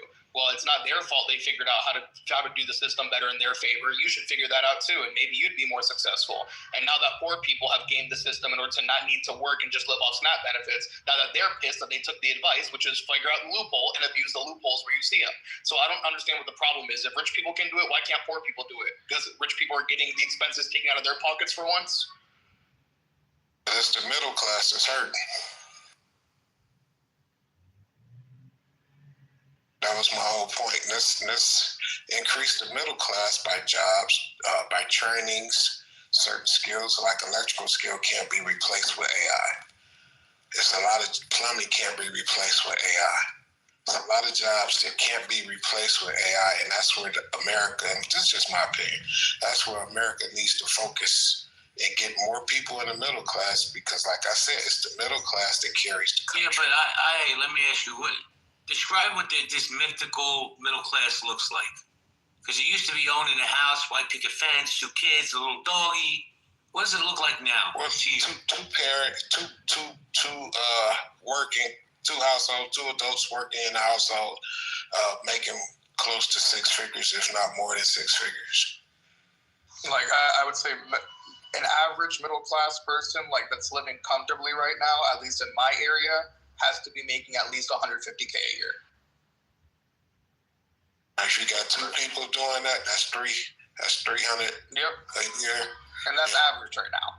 That would have been like a dream maybe 2 decades ago. It's average now. And let's give them some type of incentive, free health care or discounted health care, or what they spend on their health care, double it off on their taxes or something. Just some type of incentive to get people to get to the middle class. Because an electrician can easily make $150,000 a year, and a plumber. We're never going to have free health care. I don't know where you got that from. Well, let me say this. Got what from? I'm sorry. Let me say this real quick. Hold on, Biracial. I don't know. I'm sure most of you are familiar with Cynthia Stumpo. She owns a very big construction business, and her and I got into a conversation about the middle class and the trades, and she said that she'll tell anybody to listen, don't become a lawyer, don't become a doctor, become a tradesman, become a plumber. She said she has plumbers on her payroll that make $350,000 a year. $350,000 a year. That's above middle class, I believe. That's an absurd. That's an absurd. Yeah, that's an absurd. For a private plumber. Hold on, guys. One mic at a time, please. I was speaking XG. Yeah, that's an absurd bit of advice. The idea that because you have some people on your individual payroll making $3,000 or so, you become that thing. When, especially with physician, the number one route to wealth, pay and wealth in America is actually becoming a physician healthcare. That's an absurd claim. That is nowhere near the average. I mean, you know what? Everybody here should stop working. I know some dude that hit the Powerball. Just play the Powerball every week. That's a ridiculous. Don't become a doctor. Become a lawyer. I mean, what? You want the society to crumble? Like, that is an absurd claim because you have that on your payroll. Well, it is. It's not absurd. I mean, it's definitely. Let me just finish my point. Let me finish my Let him point. land. I don't know why you just can't wait till I'm done. No, Okay, I'm done. I'm not going to go back and forth with drunk people on Saturday night politics. No. Can I answer? Feel free to land if you. Can I answer since I brought it up? Oh my God. The reason it's not absurd is because it's easier to become a plumber than it is a doctor. Not one making 350,000. The average is the top average is 100. That's what I wanted to have. Can I finish? A person graduating out of high school can go to linemen's, trust the guys to do the electrical wire. He can make easy $150,000 a year. That's with the overtime, because a lot of, like, when these big storms come down, those guys. Yeah. Let me explain first before you jump down my throat. These guys graduate from high school, they go to lineman training for about 6 months, and now this guy, his base pay is starting at $80-something thousand. With overtime, which they all get, they make well over $100,000 a year. Same thing with plumbing. The guys that do the plumbing, they come in and they do they build. You see these skyscrapers going up. Those guys are making a lot of money. Okay. That's No. Okay. Just a second. I mean, I think we got it, right? Like, I actually employ diesel mechanics, and it is true that no one makes near $350,000. Like, this is a few people that make that. And what you just said is that most people are making, around $100,000? I think Brian gave that, which is about correct, which is 80 to 100 certain areas. Wait, For sure. That doesn't mean it's a small amount. Pete, but not everyone is making $350,000. That's what. So let's move on. Let's move E50. But let me ask you this, Pete. In your opinion, if somebody's making $120,000 or electrician, whatever they're doing, would you consider that middle class? Yeah. It depends on where you are. It's either middle class or upper middle class or the bottom of your top tier of the local area. I mean, these are really good jobs, right? But that's not the question. It's which school should you go to? Like, what are the opportunities? That's low class in California. Well, let me say hello to Chris. Welcome to the stage, Chris. Good day, sir. How you doing? Doing great. Guys, if you have a pink ticket, please cash it in. Chris, yours. I don't really have much to add right now. I just got in here, so I don't know where the room is at. I can speak to the topic. I don't know. I haven't been here long enough to read the room to see what's being talked about. So, yeah. All right, guys. Biracial, you wanted to jump in? Yeah. I don't know why we're lying about these wages. Like they're easily Googleable. Like the average is $60K, right? Like, and when we're looking at that average for a lot of the trades, you're looking at about the average is around $60K, right? And I don't get the need to lie about what people are making in America, right? Because the average American salary is even less than that. It's like 55, I think. So, why are we sitting here lying? And I think on top of the whole lying aspect of it, I just think it's kind of funny to insert the whole plumbers thing, at least with the Cindy story, be like $350K up, and be like, okay, well, Snoop Dogg's personal blunt roller makes at least $50,000 a year. Does that mean that I like rolling blunts because I can make $50,000 a year just doing that? Fuck no. Because I understand that's just somebody who's on Snoop Dogg's personal payroll. That's an outlier. It's not the average. That's not the average wage of somebody who just rolls blunts for a living. Okay. In the same way that $350K is not the average wage of a plumber. That's respectfully, not. The combo just keeps getting a little bit dumber. I am curious to know, what would you say to someone who says go into a trade, mega, versus go get a 4-year degree? At this point in time, what is kind of the difference between those two paths? I would encourage going into the trades. I just don't think we're going to be real. We're saying you're going to make upwards to $300,000 a year in trades. I would say, though, it's a nice, strong career path. It's very stable. But I wouldn't lie to people, say you're making $300,000 or you're starting off at $80,000. None of those things are true. But I think it's a strong, stable career. I think 60 is literally above the average for what most Americans make. Yeah, but by ratio, I also think that I think it depends on where you're located. Because I know here in New York City, when these people get electrician jobs and they join Local 3, bro, they're making bank. I don't know exactly. I'm not gonna give you a number because I don't know the number, but I know they make bank and they get unlimited overtime. I would say it's much better to get a skilled trade by far than a 4-year degree. Personally, for myself, being that, I had legal troubles, this or that or whatever, I happen to be skilled in certain trades, and now I make $45 an hour. And I never went to college, like none of that shit. I'm able to support myself, my family. The way you said that, it made me think that you could crack a safe, man. I got a safe I can't get open. Can you help me out? I mean, I might be able to do some. Look, I'm a jack of all trades. I do a little bit of everything. That's what they say. I do it all. I do a little bit of everything. But I also say, so my ex-wife, she's in a union. What is her local? I can't remember what her local is, but it's in Southern California. It's a mine workers union. She makes $40 an hour. It is good to have a trade. It's just good to have a trade, because more often than not in today's world, I've seen people that have went and spent all that money on college. I even did it myself, because I got a 2-year degree. I didn't even go for the 4-year. I got a 2-year degree in information technologies and could not fucking get a job because I have a record. So instead, I just went back to going like skilled labor. You know what I mean? Like, they make it real hard if you don't walk that straight and narrow, that you cannot get into their world. Yeah, if you don't walk straight and narrow and don't get a felony, it is real hard. And look, unfortunately, some of us make bad decisions. When I was a young man, I made bad decisions. I'm almost 40 now. I made a bad decision when I was 19 and got a felony. This is kind of like a, why do we do this online? Or something. Check the link in the chat. It tells you the way to. Well, why do we do this online? An electrician makes $60,000.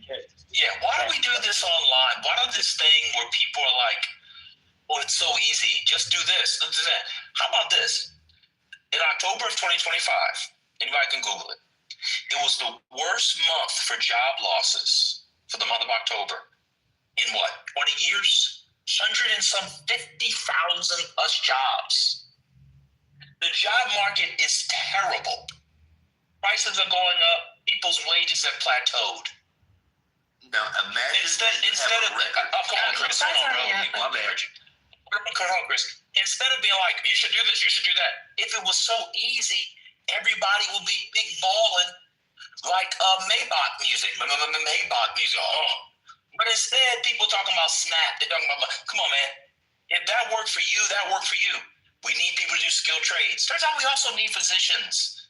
We have a nursing shortage in the country. We saw it during COVID. We have a physician shortage in the country. That's why you need all these immigrants. Like, everybody is needed. This is the craziest thing. People come online. They make $45,000, $50,000 and tell people, well, you shouldn't have gone to college. How about this? Do what is suited for you. I do what's suited for me, and we complement each other as Americans and build the most thriving society again so that we have social mobility and people can thrive. It's like, oh, you went to college, you're against me. Oh, you went to trade, you're against me. All I know is we currently have an administration that's not supporting college or the trades. I'm done. Yeah, no, I think that's an extremely good point.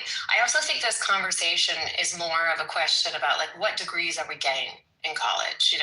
Is it like, do you want to be a surgeon? Is it something in STEM? Or, I think that a lot of times when we say, like, you should go to the trades, I think it's just like this reaction to this idea that maybe there are a lot of fluffy degrees in college, which, I don't know, I have a humanities degree. I really use it. I really like it.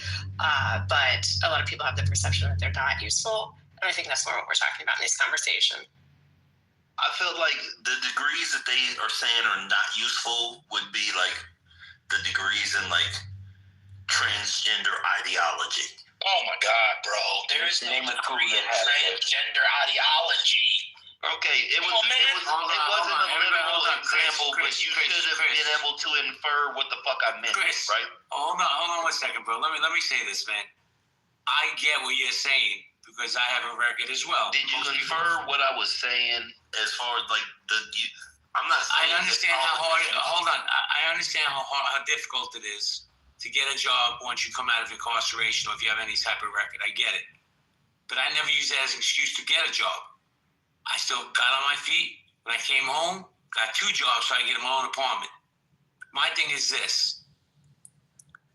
Instead of, why can't we put something in place? I'm not saying people shouldn't get SNAP, right? I think people, if you're elderly, if you're infirm, if you have a mental illness, absolutely we got to take care of our people.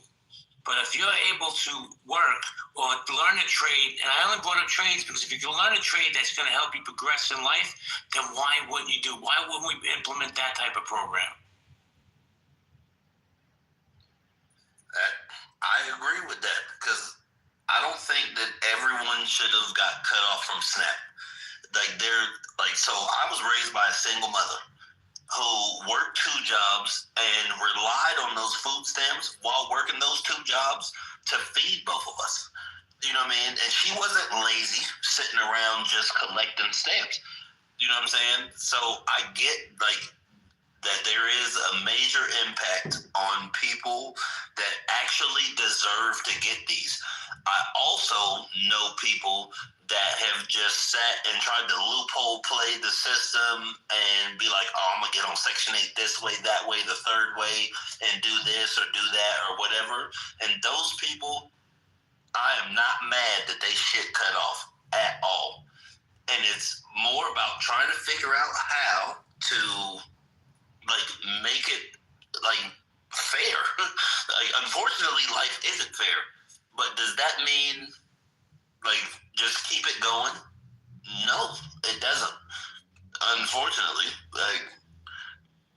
are there some people losing that should have it? Yes, but there's more people that shouldn't have it that don't than there are people that lose it. And that's by what I consider to be an exponential amount, a lot. So it, balances out. Where do you get your numbers from? Mostly just the way that I navigate through life because I live in the inner city and I still be in the hood and I actually be in these places. Chris, let me jump in real quick because I'm glad that I'm appreciating what you're saying, but let me, because I know MAGA's going to want to jump on me for this, which is fine. I got nothing but respect for MAGA.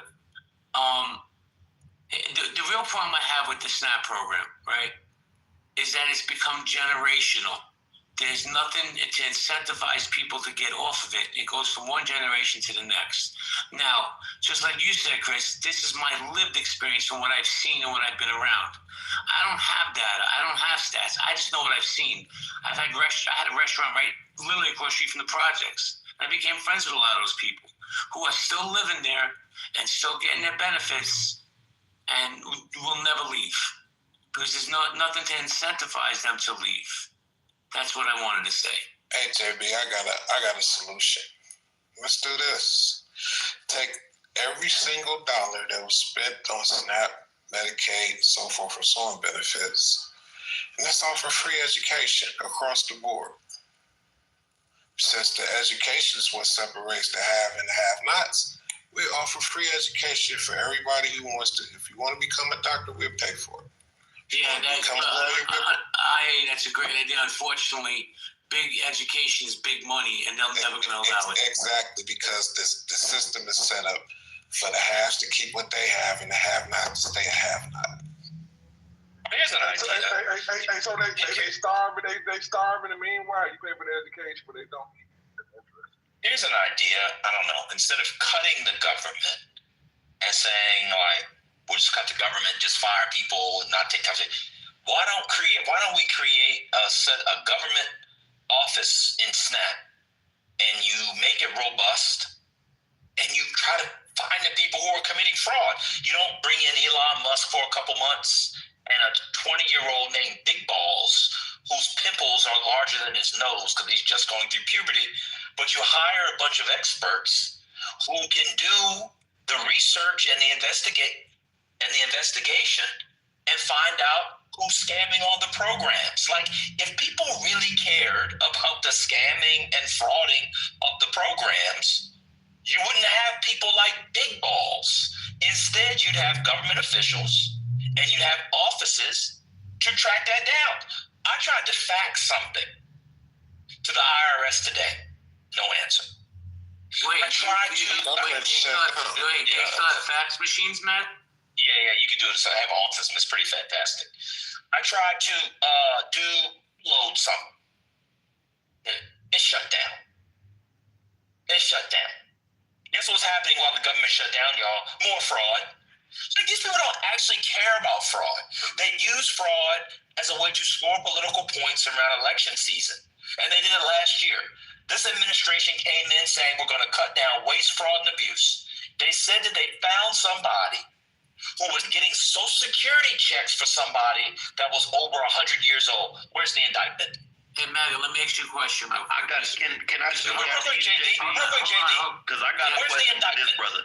Where's the indictments? I agree, Maggie, but let me ask you this: how do you feel? Do you feel that this shutdown will impact midterms next year? Maybe a little bit, but I mean, it's been trending blue tsunami as we saw on Tuesday. Maybe it depends on how long it goes. I can tell you, states like Virginia are gone for Republicans for a generation. It's too many federal workers, but I don't know what the shutdown's going to do. I might get married to Khalees next year. I don't know what's. Hey, MAGA. Can I ask a question? Hold on. Let me put a question in real quick. All right, Chris, I'm going to get you in a second, but after you want to go to Waxy, Adam, and Brian. Go ahead, Chris.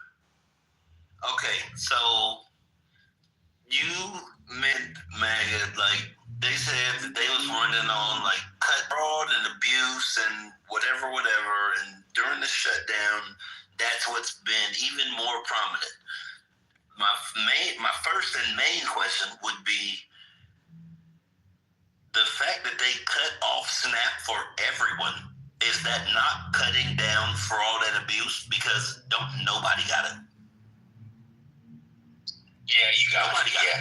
In fact, they should just end all government programs, including the military, where we have the most waste, fraud, and abuse. What that don't have nothing to do with what we talking about, and that leads into my second thing. Silly point.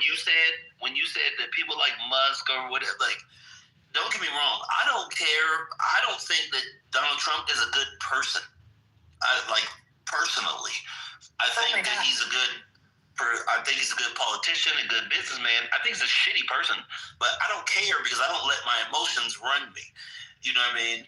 But what I will say is that while people say, oh, well, Elon Musk came in and started cutting this and cutting that, and maybe they were looking to see like where all this money is going, because there's been a lot of money going everywhere else. Like all these things of like, there was a gentleman, I don't know if it was that said like, oh, why don't we just use all that EBT thing and put it to free education? Well, we could have did that with all the money we sent to Israel. We could have did that with all the money we sent to every other country for every other bullshit thing that was just an underline or underwritten line that probably didn't actually go there because there is no proof and it just lined these politician pockets, right? You know what I mean? That's what I'm saying. Is that there's a better way to do this, and I think that the fact that people be leaning so hard on the left and the right, of being like, oh, I'm a Democrat, I'm a Republican. Sorry, there's a better way to do it. You're a blood. I totally zoned You're out. a Crip and you're a blood. That's the way that I see it. Because one of you wear a red tie, one of you wear a blue tie. Let's get that. Let's land it somewhere. Where, like, what are you talking about? I just was trying to land and didn't. Hold on a second, Christian. I'm going to be respectful. You're a little long-winded, but let me just say this. No, I was done. Okay, but let me interject real quick. I love when people bring up the fact of Israel and how much money they get. Do you know how much money they get that they send back to America by buying armaments and military equipment? So when we use Israel, that's a bad example. Ukraine, that's a whole other story. But Israel, They send back probably 85% of that money back to America. Okay, so we still lost 15%. So how about we don't send them nothing? No, we didn't lose the 15%. We got intelligence back for that. We send back 85%. We send they send back 85%. Right. And so we get other things in what's the percentage loss right there? There's no loss in the whole game. By the way, if they only send back 85%. You know, we spent $3 billion. I moved him down because he's just going to keep interrupting. He's more than welcome to come back up, but in this room we have a one mic policy. Go ahead, Norm. So can I tell you something? I wasn't looking for you. I was looking for Paige. So I come in and see you, and there's Pete. Sorry, Pete. Listen, if I was everybody else, I'd be looking for Paige. I'm flattered. I took a gummy for the first time in a long time, and I ended up in the weirdest stage on Clubhouse. But here we are. Well, enjoy. Well, let me say a little waxy. Strange trip. Sorry. I just want to say a little waxy, and then Brian and Shasha. Waxy, what's good? What up, man? How you doing? Doing fantastic. And yourself? I'm good. It's been a long time no talk to me. Well, I took a break from Clubhouse. I think I recommend that for everybody's mental health. That's a smooth move, my friend. Yeah. While I'm on the gummy, can I say one thing though? Go ahead. Okay, thank you. No, so I listen to a lot of rooms on Clubhouse, and I enjoy a lot of people in here. It would be nice if we kind of got the different sides together again and had a space where we talked about policy issues that wasn't so echo chambery. I know it always evolves into an echo chamber, but if we could get people, kind of restart that, get people talking, that would be fun. Okay. So I can do my dishes and listen to you people. Waxy, you want to start us off? Yeah, I'd start off with, instead of eliminating SNAP and saying that people don't deserve to be on it because people just need help, I'd say make it a time limit. And if you're on SNAP, if somebody's on SNAP, then pay for them to go to school so they can get off of it. Like a trade school. I'm not saying go to college, but find a trade school, and that's where they go. I don't think MAGA agreed. MAGA, why did you say, oh, God? Because if somebody doesn't want to go to school and you're going to pay, first of all, I don't know how much money y'all think people are getting on food stamps, but 2, 3, 4 years of trade school is, 20 years of food stamp payments. I don't know. But you're not going to motivate somebody to go to school who didn't want to go to school. Like, I don't know. I don't know. I follow Jesus' teaching. If people want to eat, I feed the poor. I'm actually America first. I love Americans. I don't care. If people want to take the food stamps and have what they want, enjoy it. The richest countries in the world. I'm just a nice guy. I pay lots of money in taxes. I don't, like if somebody's like, you want to send them to trade school. So somebody who you think is a lazy bum, you're going to have them putting on a roof. Don't put on my roof, please. That's facts, not first, that's facts, not an evidence. I didn't say I thought anybody on welfare was lazy. I said no. Right? There's people who work at Walmart who are on SNAP. Lost that. So most of the recipients on SNAP have jobs, right? They just don't have jobs that pay enough for them to feed them and their families. That's why they get the assistance. They had better skills, so they could get a better job that would pay more money. Right now, the problem is we have adults working in jobs that are for freaking teenagers because they don't have skills. A couple of things. Don't think, respectfully, are y'all following the job market? Have y'all seen the contraction in manufacturing jobs? The contraction in construction jobs? There is no job market. There is a job market, just not for unskilled people. They're saying, okay, man. See, that's where white collar workers are losing. You know what? I'm so Imagine right to everybody stop hiring, everybody laying off. It's a little disturbing.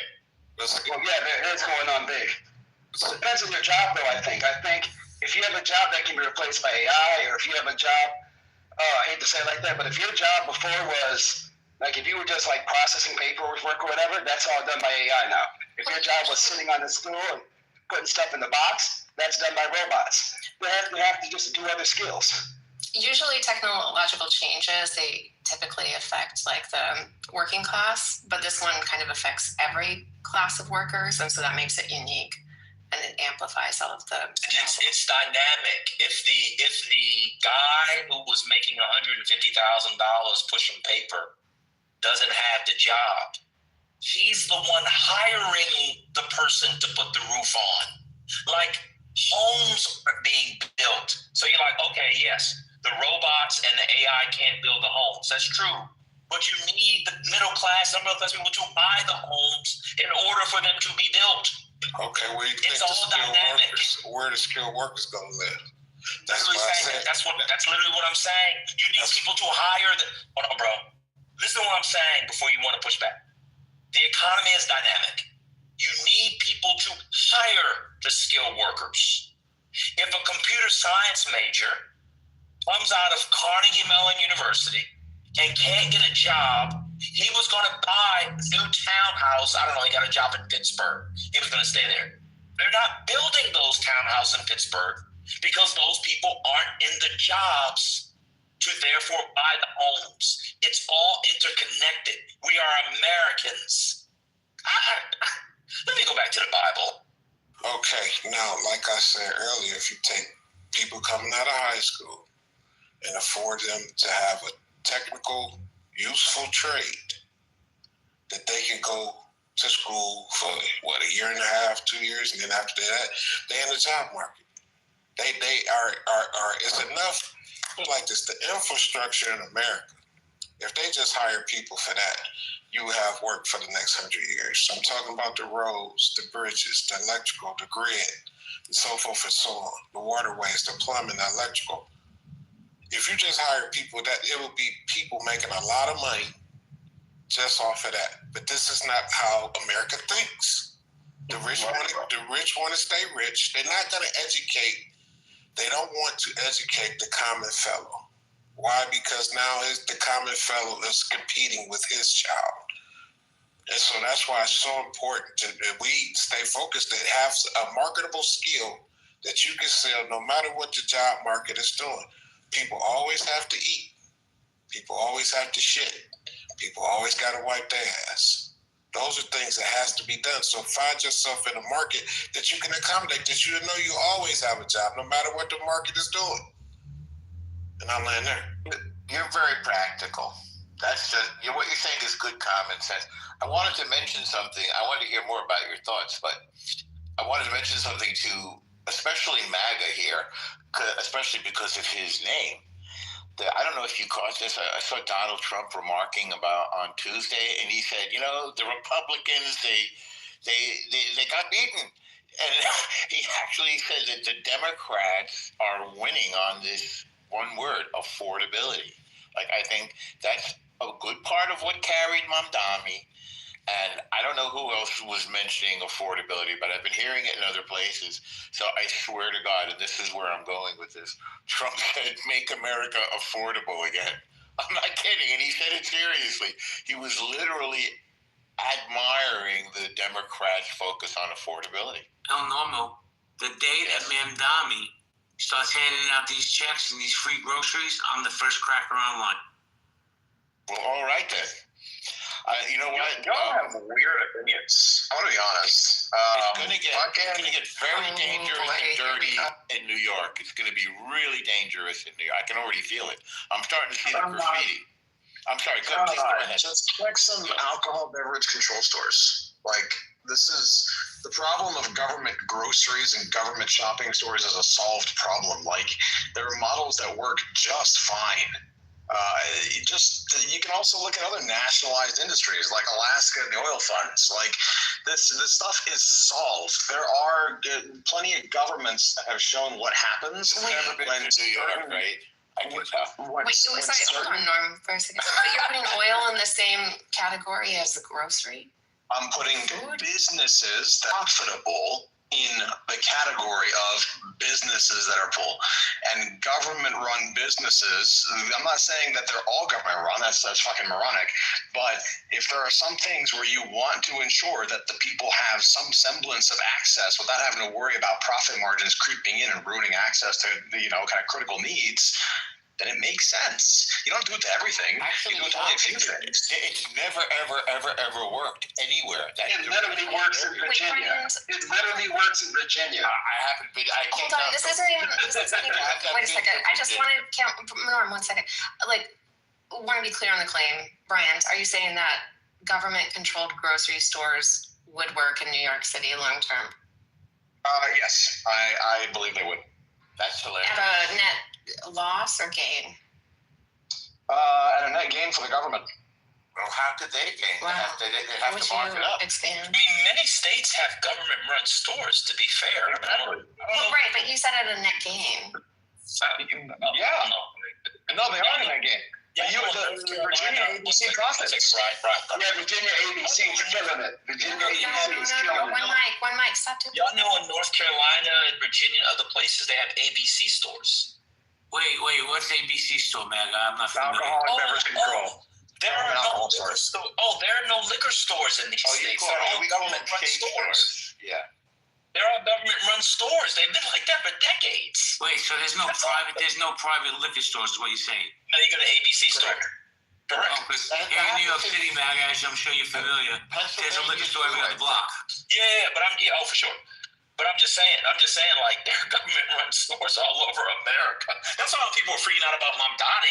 I was like, oh, that's pretty basic. Like, if you're selling alcohol, that's one thing. I mean, because that's the last. It's really not that different. It's really not different. It's different. That's really not. Sure, because they have very low-profit items that they're moving. I mean, it's absurd, really. The things have to be fresh. It doesn't keep. I've seen these things over and over again. Go take a look at any country that has them, and they're just a mess. It's a wreck, especially in New York. But it's okay. I mean, Trump is going to use this guy as his foil.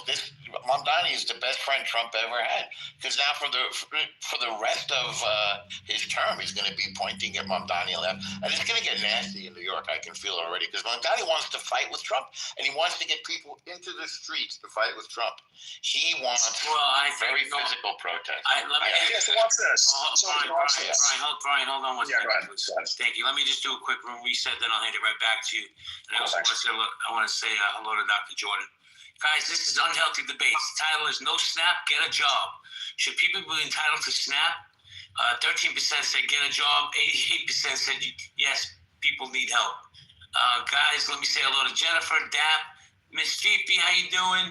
Invisible Ed, Melissa, guys, you're welcome to the stage. You have a pink ticket, please cash it in. We have great conversations in here whenever I have the mood to open a room. Brian, the mic is yours, then we're going to go to Jordan. Appreciate you. So a lot of people are missing what it takes for an institution to actually come in under budget, to actually bring in, to bring in a profit, even if it's a not-for-profit or non-profit situation. And it's that you have the right incentive structure. When people look at government institutions and they're like, well, it's so mismanaged, it's because oftentimes they set up the fucking government system and they're putting in government leaders that are not used to managing P&L. Right? When you bring in, let's say, a business leader to manage something like a government institution, they bring in the knowledge that they have, but with the added benefit of the profit goes to the state, right? You see this a lot with things like credit unions as an example. Are they government institutions? God, no, but they're not. That's where the returns end up going back to the members. Right? You see the same thing with co-ops too. So that's people look at the government institutions that are like stores and stuff like, well, yeah, it hasn't really worked. And there's so many examples that haven't worked. That's why it hasn't, because when they were chartered and then run by people that only had government experience, not experience running businesses. Get the right people in there. You have government stores that are actually set up. For instance, the ABC stores that we brought up as examples. But there are also like municipalities that ran their own grocery stores that brought in, business leaders to actually run them, and they worked. with the advantage of, okay, you're not suddenly obligated to turn a massive profit back to investors or shareholders. You can return a profit, it goes back to the city, but you're not incentivized to create a massive profit, which then has perverse incentives towards things like, hey, we keep fucking expired food on the shelves and kind of turn a blind eye or whatever. So it's just a matter of how it's up. The question is, does Zoran Mamdani understand? Maybe he does, maybe he doesn't. If he doesn't, we're going to find out. If he puts the wrong people to run a chartered government grocery store in New York City. You keep saying it doesn't work in New York. You keep saying it doesn't work in New York. Norm. I've heard you a lot. Yeah, Brian, and you should probably share the mic at this point. I think Sarah, when Norm lets me actually land, which would have taken 10. Okay, you got it. There you go. Okay. Now you're landing. Well, Have a happy landing. I don't need anybody to. That lasted longer than I thought it would. Let's get Matt. Let's get Matt in the conversation. Sounds like that theory. I have due respect to the gentleman. If that theory worked, then the government should just seize the means of production from all these private corporations to make things cheaper. Matt, you just argued for UBI for like an hour. Sorry. So here's the deal, guys. We have a one mic policy. When somebody's speaking, unless it's a mod, just stay muted. If a mod jumps in, just mute up. You'll get a chance to come back, please.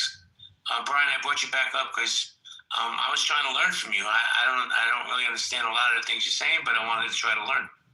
Fair enough. I speak from experience, having managed P&L and business units at places like credit unions and what have you. But the gentleman that just said, well, you should just seize the means of production for everything. I'll say this, no. And the reason why not is because people desire luxuries. People desire interesting things that they would want. I think it makes a lot more sense for nationalized institutions that cover for basic needs, making sure people eat, making sure people have health care, making sure people learn, and even the learning, maybe not necessarily, right? But for things like, I want to go to a good restaurant. No, it doesn't make any sense. I want to have luxury or organic foods. Doesn't make any sense, right? I think people need the option. If you want the option, feel free to pay the profit to the people that are giving you the option. But at the very least, it helps to have the absolute basics. Sure, there's a profit for the government, but it doesn't necessarily mean gouging people to provide the basics. I land on that. I didn't sound rebut on that. So what you do is just tax the rich to death so they can't buy luxury stuff. So everything just looks like maybe like Russia. Fuck the rich. No, but then there's no incentive. Then there's no incentive to innovate and create businesses. My rebuttal is then if you're going to tax the rich so much, then what's the incentive for them making more money? They're just going to give it right back to the government. Well, it also depends on what you mean by taxing the rich so much, quote unquote. Like if I'm taxing, as an example, if you end up taxing somebody, look, I make not that much, right? Compared to some of the people that come on Clubhouse and brag about their wealth, right? I probably make about $500,000 a year. And it's not the point, right? It took me hard here. Please tax the shit out of me. Tax me 50%. I can do fine on $250 a year, okay, right? I'll say back to that, then why don't you give your money away? Just give it away. Just give it away. I give it to charities. So why don't you give $200,000? I do. I give it to charities. It's fine. Perfect. This is a ludicrous position. Hold on. If you give it to charities, isn't that a tax write-off? But here, let me just rebut to what he just said. But see, you're doing that because you're choosing to do it, not because you're being forced to do it. Give the money, more money back to the people so they can, reinvest it back into the economy because money just doesn't sit in a lockbox. Money works for itself. So all these trillionaires and whatnot, that money's just not sitting in a checking account. Even if it's in the checking account, it's earning money. Why? Because the bank's using that money to put it back into the economy. Point is that anything that government makes you do by force, in my opinion, generally speaking, is wrong. So the 1950s and the 60s, when the country was far outperforming the rest of the world, a lot of that was a consequence of taxation policies that still allowed people the incentive to produce. People are scared of, for instance, a 50% tax rate because they're thinking, well, what incentive do I have? Yo, you're still making serious money compared to the average person. Yeah, you're still acceptable. Listen, Brian, you can't take people's stuff. It's a nice argument. We're not into it. The answer is no. Provide the infrastructure. No, Brian, no. The answer is no. Thank you. You can't take my stuff. Thank you very much. And then you can't have the infrastructure I'm paying for. Wait, Brian, that's it. And let me tell you something, You're not going to Brian. argue me out of my money. Let me tell you something, Brian. El Normo has plenty of stuff. Let me say hello to Jordan real quick, and then I'm going to say hello to Seneca. I'll get back to you, Brian, I promise. Jordan, what's up, Dr. Jordan? Hey, how are you? Listen, Jerky, you invite to come to the stage. You just come up. Thank you. You know that. The tribe sticks together. I was just being obnoxious. Yesterday was Dr. J's birthday. Wish him a happy birthday. Happy birthday, Dr. Jordan. Thank you. For 75, you look amazing. So Jordan, you the silver spoon. What do you think about this snap and giving more money to the rich, taking more money from the rich? Well, you know how I feel. I think that the wealth gap is just incredible. That being said, I don't look at Donald Trump. He was the blue-collar populist president, and he's serving a lot of wealthy folks, right? You have to be image conscious, but I'm not so sure you have to perform and execute.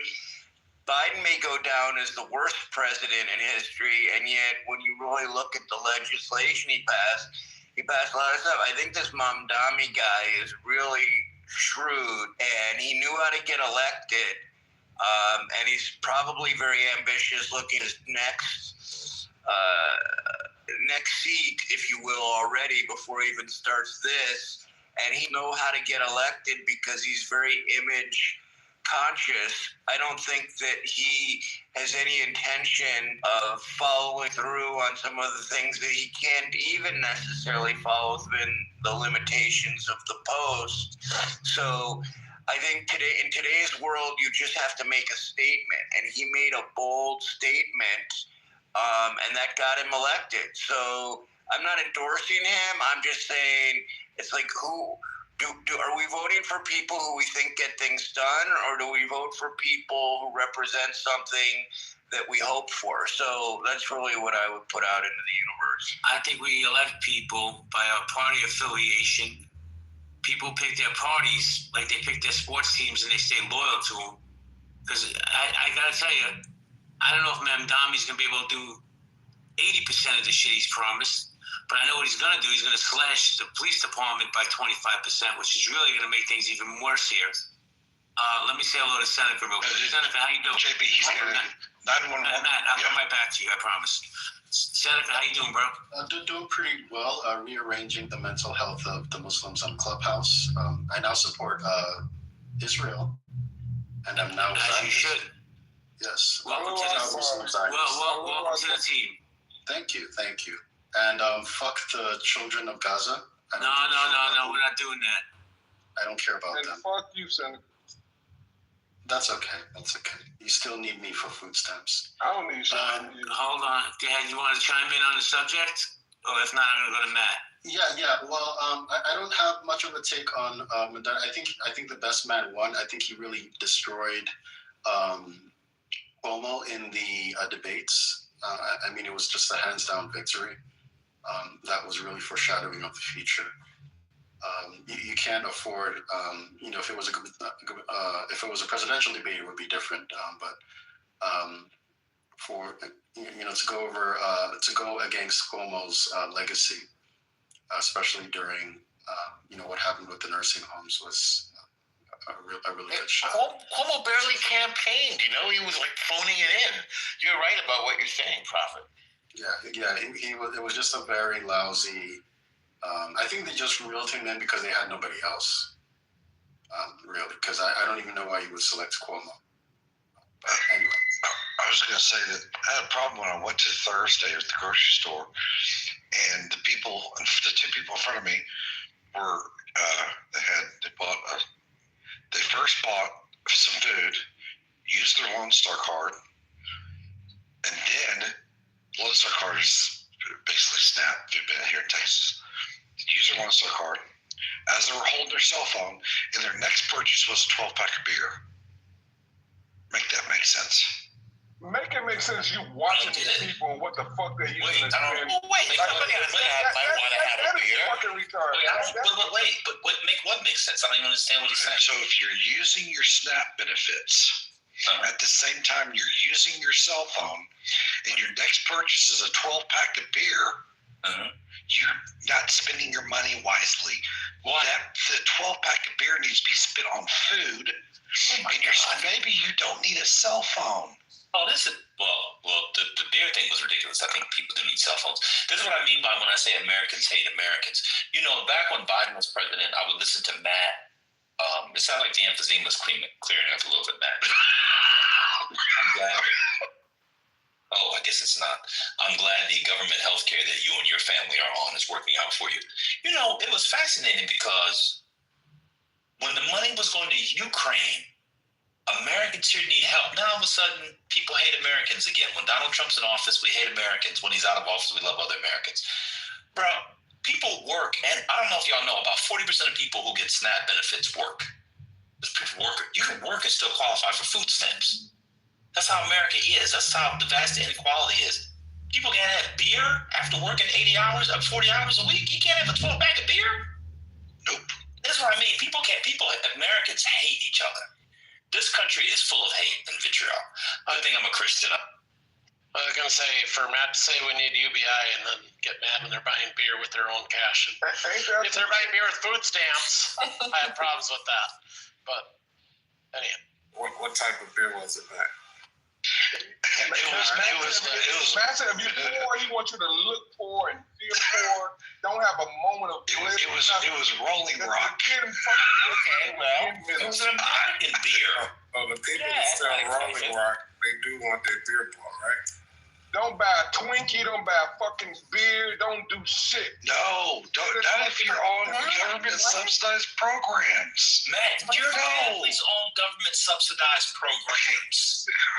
Did you go in the middle of the night and get a $20 fucking cheeseburger? Actually, $12 coming on me.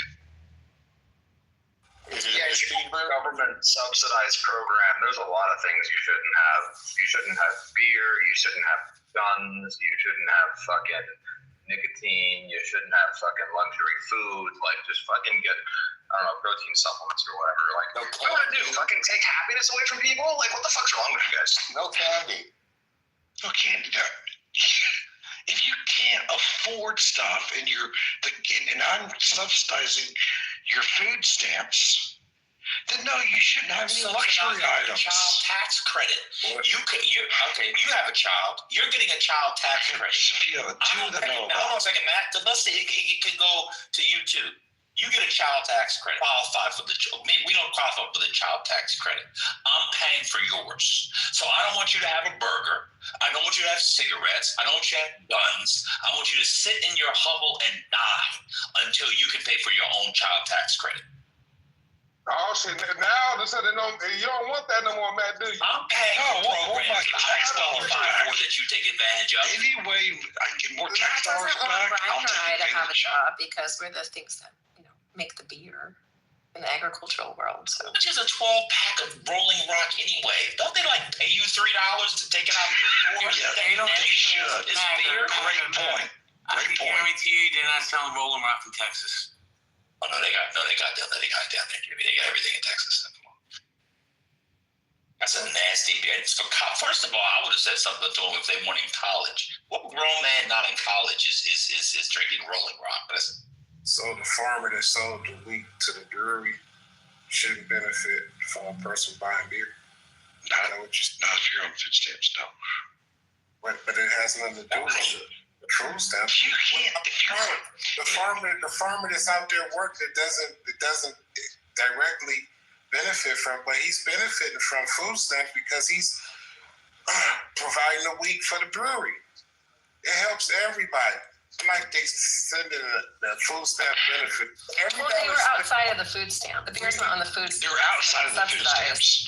What if the food stamps, because they have a child, The farmers, like children and disabled and elderly, like you don't know people's circumstances. The farmers weak. The farmer. Rather than you judging them, why didn't you offer to buy the beer for them? You know, that's a good. What kind of Christian? I should have. You don't even. What's the first commandment? Love the Lord thy God with all thy mind. What's the second? Hold on. Sorry. Not too much Christianity. No. You can praise the Lord all you want in my space, but I'll say this.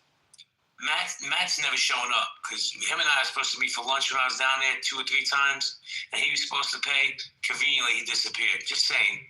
I know. Well, it's because I didn't have my food stamps, so I couldn't afford it. So I stayed home, and I was saving my money because I couldn't afford to do it. Matt, do you believe that truckers benefit from food stamps? Do truckers benefit from food stamps? No, they shouldn't. They shouldn't. They do. Benefit from food stamps. They do. Let me tell you how. When the grocery stores order bread, how does the bread get to the grocery store? Through the truckers. So if the grocery store isn't ordering bread because they're not receiving people spending money with food stamps, then the trucker can't get the time and the miles that he needs, that he's used to getting. See how that works? Yeah. Basic economics. My point is, they would find a way to feed themselves outside of food stamps through your friends, family, community, the church, the city government, the county, the state. Why does the federal government have to be responsible for half of it? Okay, Matt. So do you agree that if I took 25% of your household income away from you, would that affect your lifestyle? Oh yeah, big time. So why is it a problem that the government is putting 25% of the grocery store's bottom line? The government subsidizes that. When I take that away, it's going to affect everybody. Because I think if you give people more of their money back, they will continue taking care of people via feeding them, via food banks, via churches, via the community, via friends, via family. Why is the federal government the first person we have to go to when there's a problem? Well, it's the federal government, because it's the federal fucking government. What are you talking about? You guys are insane. Matt, like 1.5 hours ago, did you not talk for 45 minutes about UBI? You want UBI, right, Matt? Yeah, you cut down all the programs and lower taxes. Cut out all of the departments. You would be totally fine if on that program people could buy a pack of beer. They can do whatever the hell they want to do with it. Do whatever they want. Okay. That's right. All right, but we're talking about food stamps and this extra pack of beer because of what? Because they can't afford it. If they're receiving federal dollars via the food stamp program, they shouldn't be able to buy a beer. But here's my point. But to your point, they would. Okay, sir, but my point is, if you gave money directly to the people, they would be receiving more benefits from it, and you get the government out of government subsidized housing, you get the government out of food stamps, and you can get more for your tax dollars. You can lower your tax, and it will light the economy on fire, and you get the community to help you out. Let me jump in for 2 seconds. Not everybody in the community is so generous. That's going to have people fall through the cracks. Paige, I got to go. So when you leave, please close the room. Sounds good. I can do that. Paige, can I get a word in edgewise? Yeah, go for it. Keep it tight, though, so we can pop it up. Fair enough. Well, so one of the stated goals is to provide for the general welfare. Is it like a legal goal? No, not really. But it was the intent of our founding fathers to make sure that the government actually takes care of its people. Now, at the time, it's not like the government could easily provide for food for everyone, right? But if we're in the position to do it, we probably should be, because that way at least the people are then able to not worry about whether or not they have to put food on the table and can worry about actually pursuing the things they care about. And also, hearing a lot of people on this stage, I'll land on this, talk about how, well, if people have more money, they'll choose to donate this to like whatever causes or things like that. But then I'm hearing from the same people, it's my money. I want to be able to retain it and do what I want with it and things like that. Those two mentalities, they don't go hand in hand. Right? If you're really looking to keep as much money as you can for yourself, you're just not likely to donate it to other causes. Life, liberty, and the pursuit of happiness. The federal government's there. Okay, Matt, go ahead. If you take it, please take it in whatever direction. Of happiness. I'll go. So. What does that mean, Matt? Do you know what Jefferson meant when he wrote that? No, but I bet you do, because you're a lot smarter than I am. I do. It had everything to do with intelligence and what was called demonic from the Greeks. But Matt, have you ever read the Constitution? I never have. Go ahead. So you're a conservative who's never read the Constitution? Yeah, no, I've never read the Constitution. No. You don't know the preamble to the Constitution? Go ahead. I'm listening. You're going to educate me. You know what I'm asking? Educate me, please. I'm asking, do you know it? I can read it. Yeah, let me read it to you. Yeah. No, I want you to go read it for yourself. Okay. Do you, Matt, this is for you, do you think your taxes will be cheaper or lower if food went away? Oh, no, of course not. No, I wish they would be. It's a very small, look, food stamps is a very small piece of a larger problem. The larger problem is everybody looks at the federal government to solve their problems. The federal government needs to be the last person, the last people to solve your. Somebody suit and tie in D.C. doesn't give a two shit about me down here in Houston, Texas. They don't. That's not the government. So you're not a conservative. The government is we the people. You don't know Lincoln's Gettysburg Address. By the way, people have been talking about people staying on SNAP for a long time. I just have to look it up. Do people know that most people leave SNAP within a year? Y'all been talking on here. I think that SNAP has doubled over the past years. I know the number of people on it. I'm not talking number on it. I'm talking about how long. I'm talking about big. How many times do they go back on it? Hold on. Let me just finish. Talking about 67% and 67% leave the program within 24 months. The people that stay on the longest are elderly people and the disabled. Just look and see how many people go back on it after they get off. It's doubled. I can get it for you. Hold on, let me check. It's doubled over the past. It's funny how what's SNAP been done over the past 10 to 15 years. Well, it's been bad because it's been bad. I can tell you, we've had a pandemic, but these averages are post-pandemic. So even though you have more people on it, more than half goes off. And I'm gonna show you. Again, politicians don't get elected by taking shit away from people, unfortunately. Well, I mean, the Republicans do. Here in Texas, that's all you guys do is take rights away from people, and you continue to get reelected. Y'all know that politicians aren't just federal, right? They're also state officials.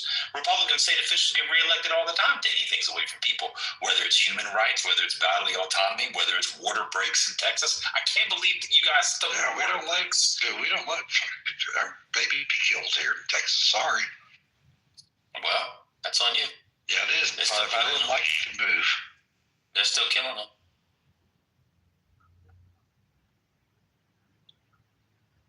Right. I need to feed my human.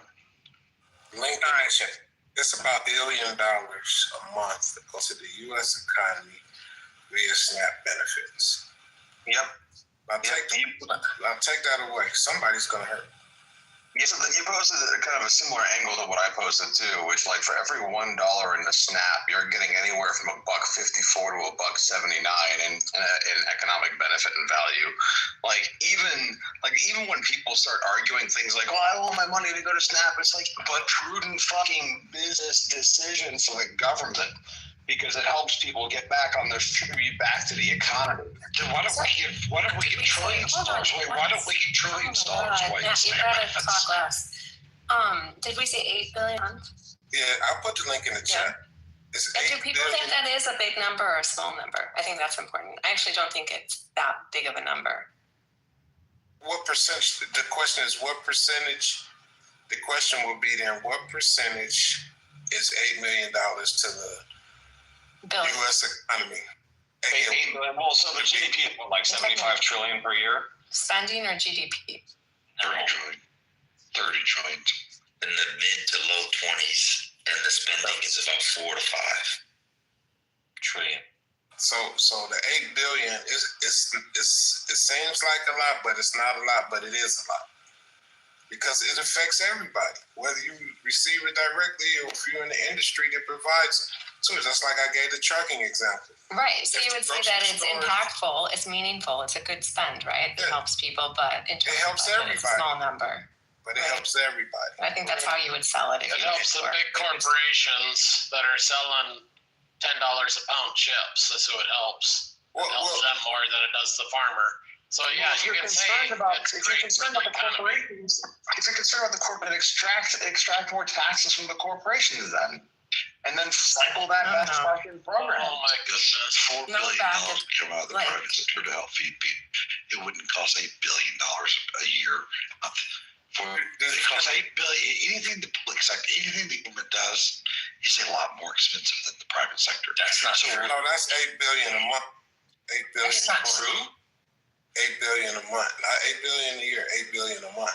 You know. Is anybody familiar with the F-35 program? Intimately. Do you guys know the F-35 program is estimated to cost American taxpayers $2 trillion, and they haven't flown or used those planes one time? So that's government. No. The F-35 is flown. It's a boondoggle. But people are upset about. Oh, okay, they're phone. That's fair. People are upset about $8 billion in food, but the DoD can get $1 trillion plus budgets every year. In this country, I don't know why we call this a Judeo-Christian country. There are no Christian values. Can't people be upset about both? Because I'm upset about both, I guess. Especially when people are buying. Well, especially when people are buying pop. I'm okay if you need SNAP, but if you're going to be buying pop with my SNAP dollars, that's where I draw the line. Don't drink pop. Don't dare you drink some fucking That's where pop. I draw the line. To me. Don't drink pop. That's fucking amazing. You mad because somebody drinking pop. Well, what about? I didn't say they couldn't drink pop. No. See, you're misconstruing. I said they can't buy pop with SNAP dollars. Clearly they can. Clearly they can. What are you talking about? Well, let's say I'm a pop. I still don't understand something. It's technically legal that people can buy pop with SNAP dollars. I wish it wasn't legal that they could buy pop with their SNAP benefits. Right. I want them to buy food. Hey, Brian, I will say you're not Wagyu A5 beef. If you had a wish, you should wish for world peace, opposed to wishing that people can't buy fucking pop. Like, stop it, dude. Can I ask the people that? Hold on, Brian. Let me ask you this. Are you willing to spend the enforcement dollars on making sure people don't buy pop with their SNAP benefits? Off of the EBT eligible scan barcode. Now, okay, what's stopping literally any institution from ringing up pop under something else? What's stopping any institution from doing it now? I mean, that's my point. So now you have to worry about the enforcement cost, dude. No, we don't have to enforce it Brian, the way you're trying to justify. Brian, now if I'm a Pepsi manufacturer and you say can't buy my product with government money, do you see how that sounds? I'm a Pepsi manufacturer. I manufacture Pepsi and I sell a product on the market. And I pay good taxes. I got employees, I put them to work, and they all pay taxes. So you mean to tell me some of that money that they are taking out of these checks, it can't be bought for the product that I'm manufacturing? That's not a good look. The SNAP money, no. The money that they're getting from working, yes. That's not a good look. See, you guys are inferring two things together that I'm not saying. But see, yes, that's what you are saying. Now, just think. You can have pop if you're on SNAP, but you're not going to buy SNAP. I own Pepsi. Let's say I'm a stockholder in Pepsi. And that's why Swedish Fish can be bought with SNAP right now. And you cannot buy my product that I'm selling at market with your SNAP benefits that I contribute to. That doesn't make sense. Yeah, it doesn't make sense. That's why you, as PepsiCo, lobbied to get it on there, and that's why it's on there. Hey, Brian, what if they determine that you can't buy beef with SNAP no more because beef is unhealthy? You wouldn't like that shit, would you? You would You will flip mountains for that shit. Are you saying Pepsi's healthy? Not if you sell beef at the market. Sugar isn't healthy. Brian, are you a vegetarian? Nah, fuck that. I love my beef, but that's the point that I'm making. Like, sugar we're gonna isn't fucking deny people beef. I say people shouldn't buy $100 a steak beef. Absolutely. No, Brian. But any beef is unhealthy, dude. So I mean, compared to non-beef foods like chicken. Right. No, it's not. Yeah, chicken you get half of the calories, half the vitamins, half the zinc, half the nutrition. Brian, let's do bacon. Let's go to nutrition and calorie and eat fish. Eat fish, bro. Let's do basic. Go to Soylent Green. All right, guys, this is terrible to listen to. Let's do basic economics. It doesn't make sense to regulate food items that's sold at the grocery store. We already do. We already do, though. Do you realize that? We regulate it by SNAP. There are things you can't buy with SNAP right now. No, they just implemented that. That just That's been a thing for the whole time of SNAP. They've been adding foods to it because PepsiCo's been lobbying to add Pepsi products. But yes, you can buy pop. Right. You're misinformed. It takes away from the bottom line of the grocery market industry. Period. Right, guys, sorry to do this, but I've got to run, and JB said shut it down when I have to leave. So see you, Pete. Sorry about that. See ya. Yeah. Oh well.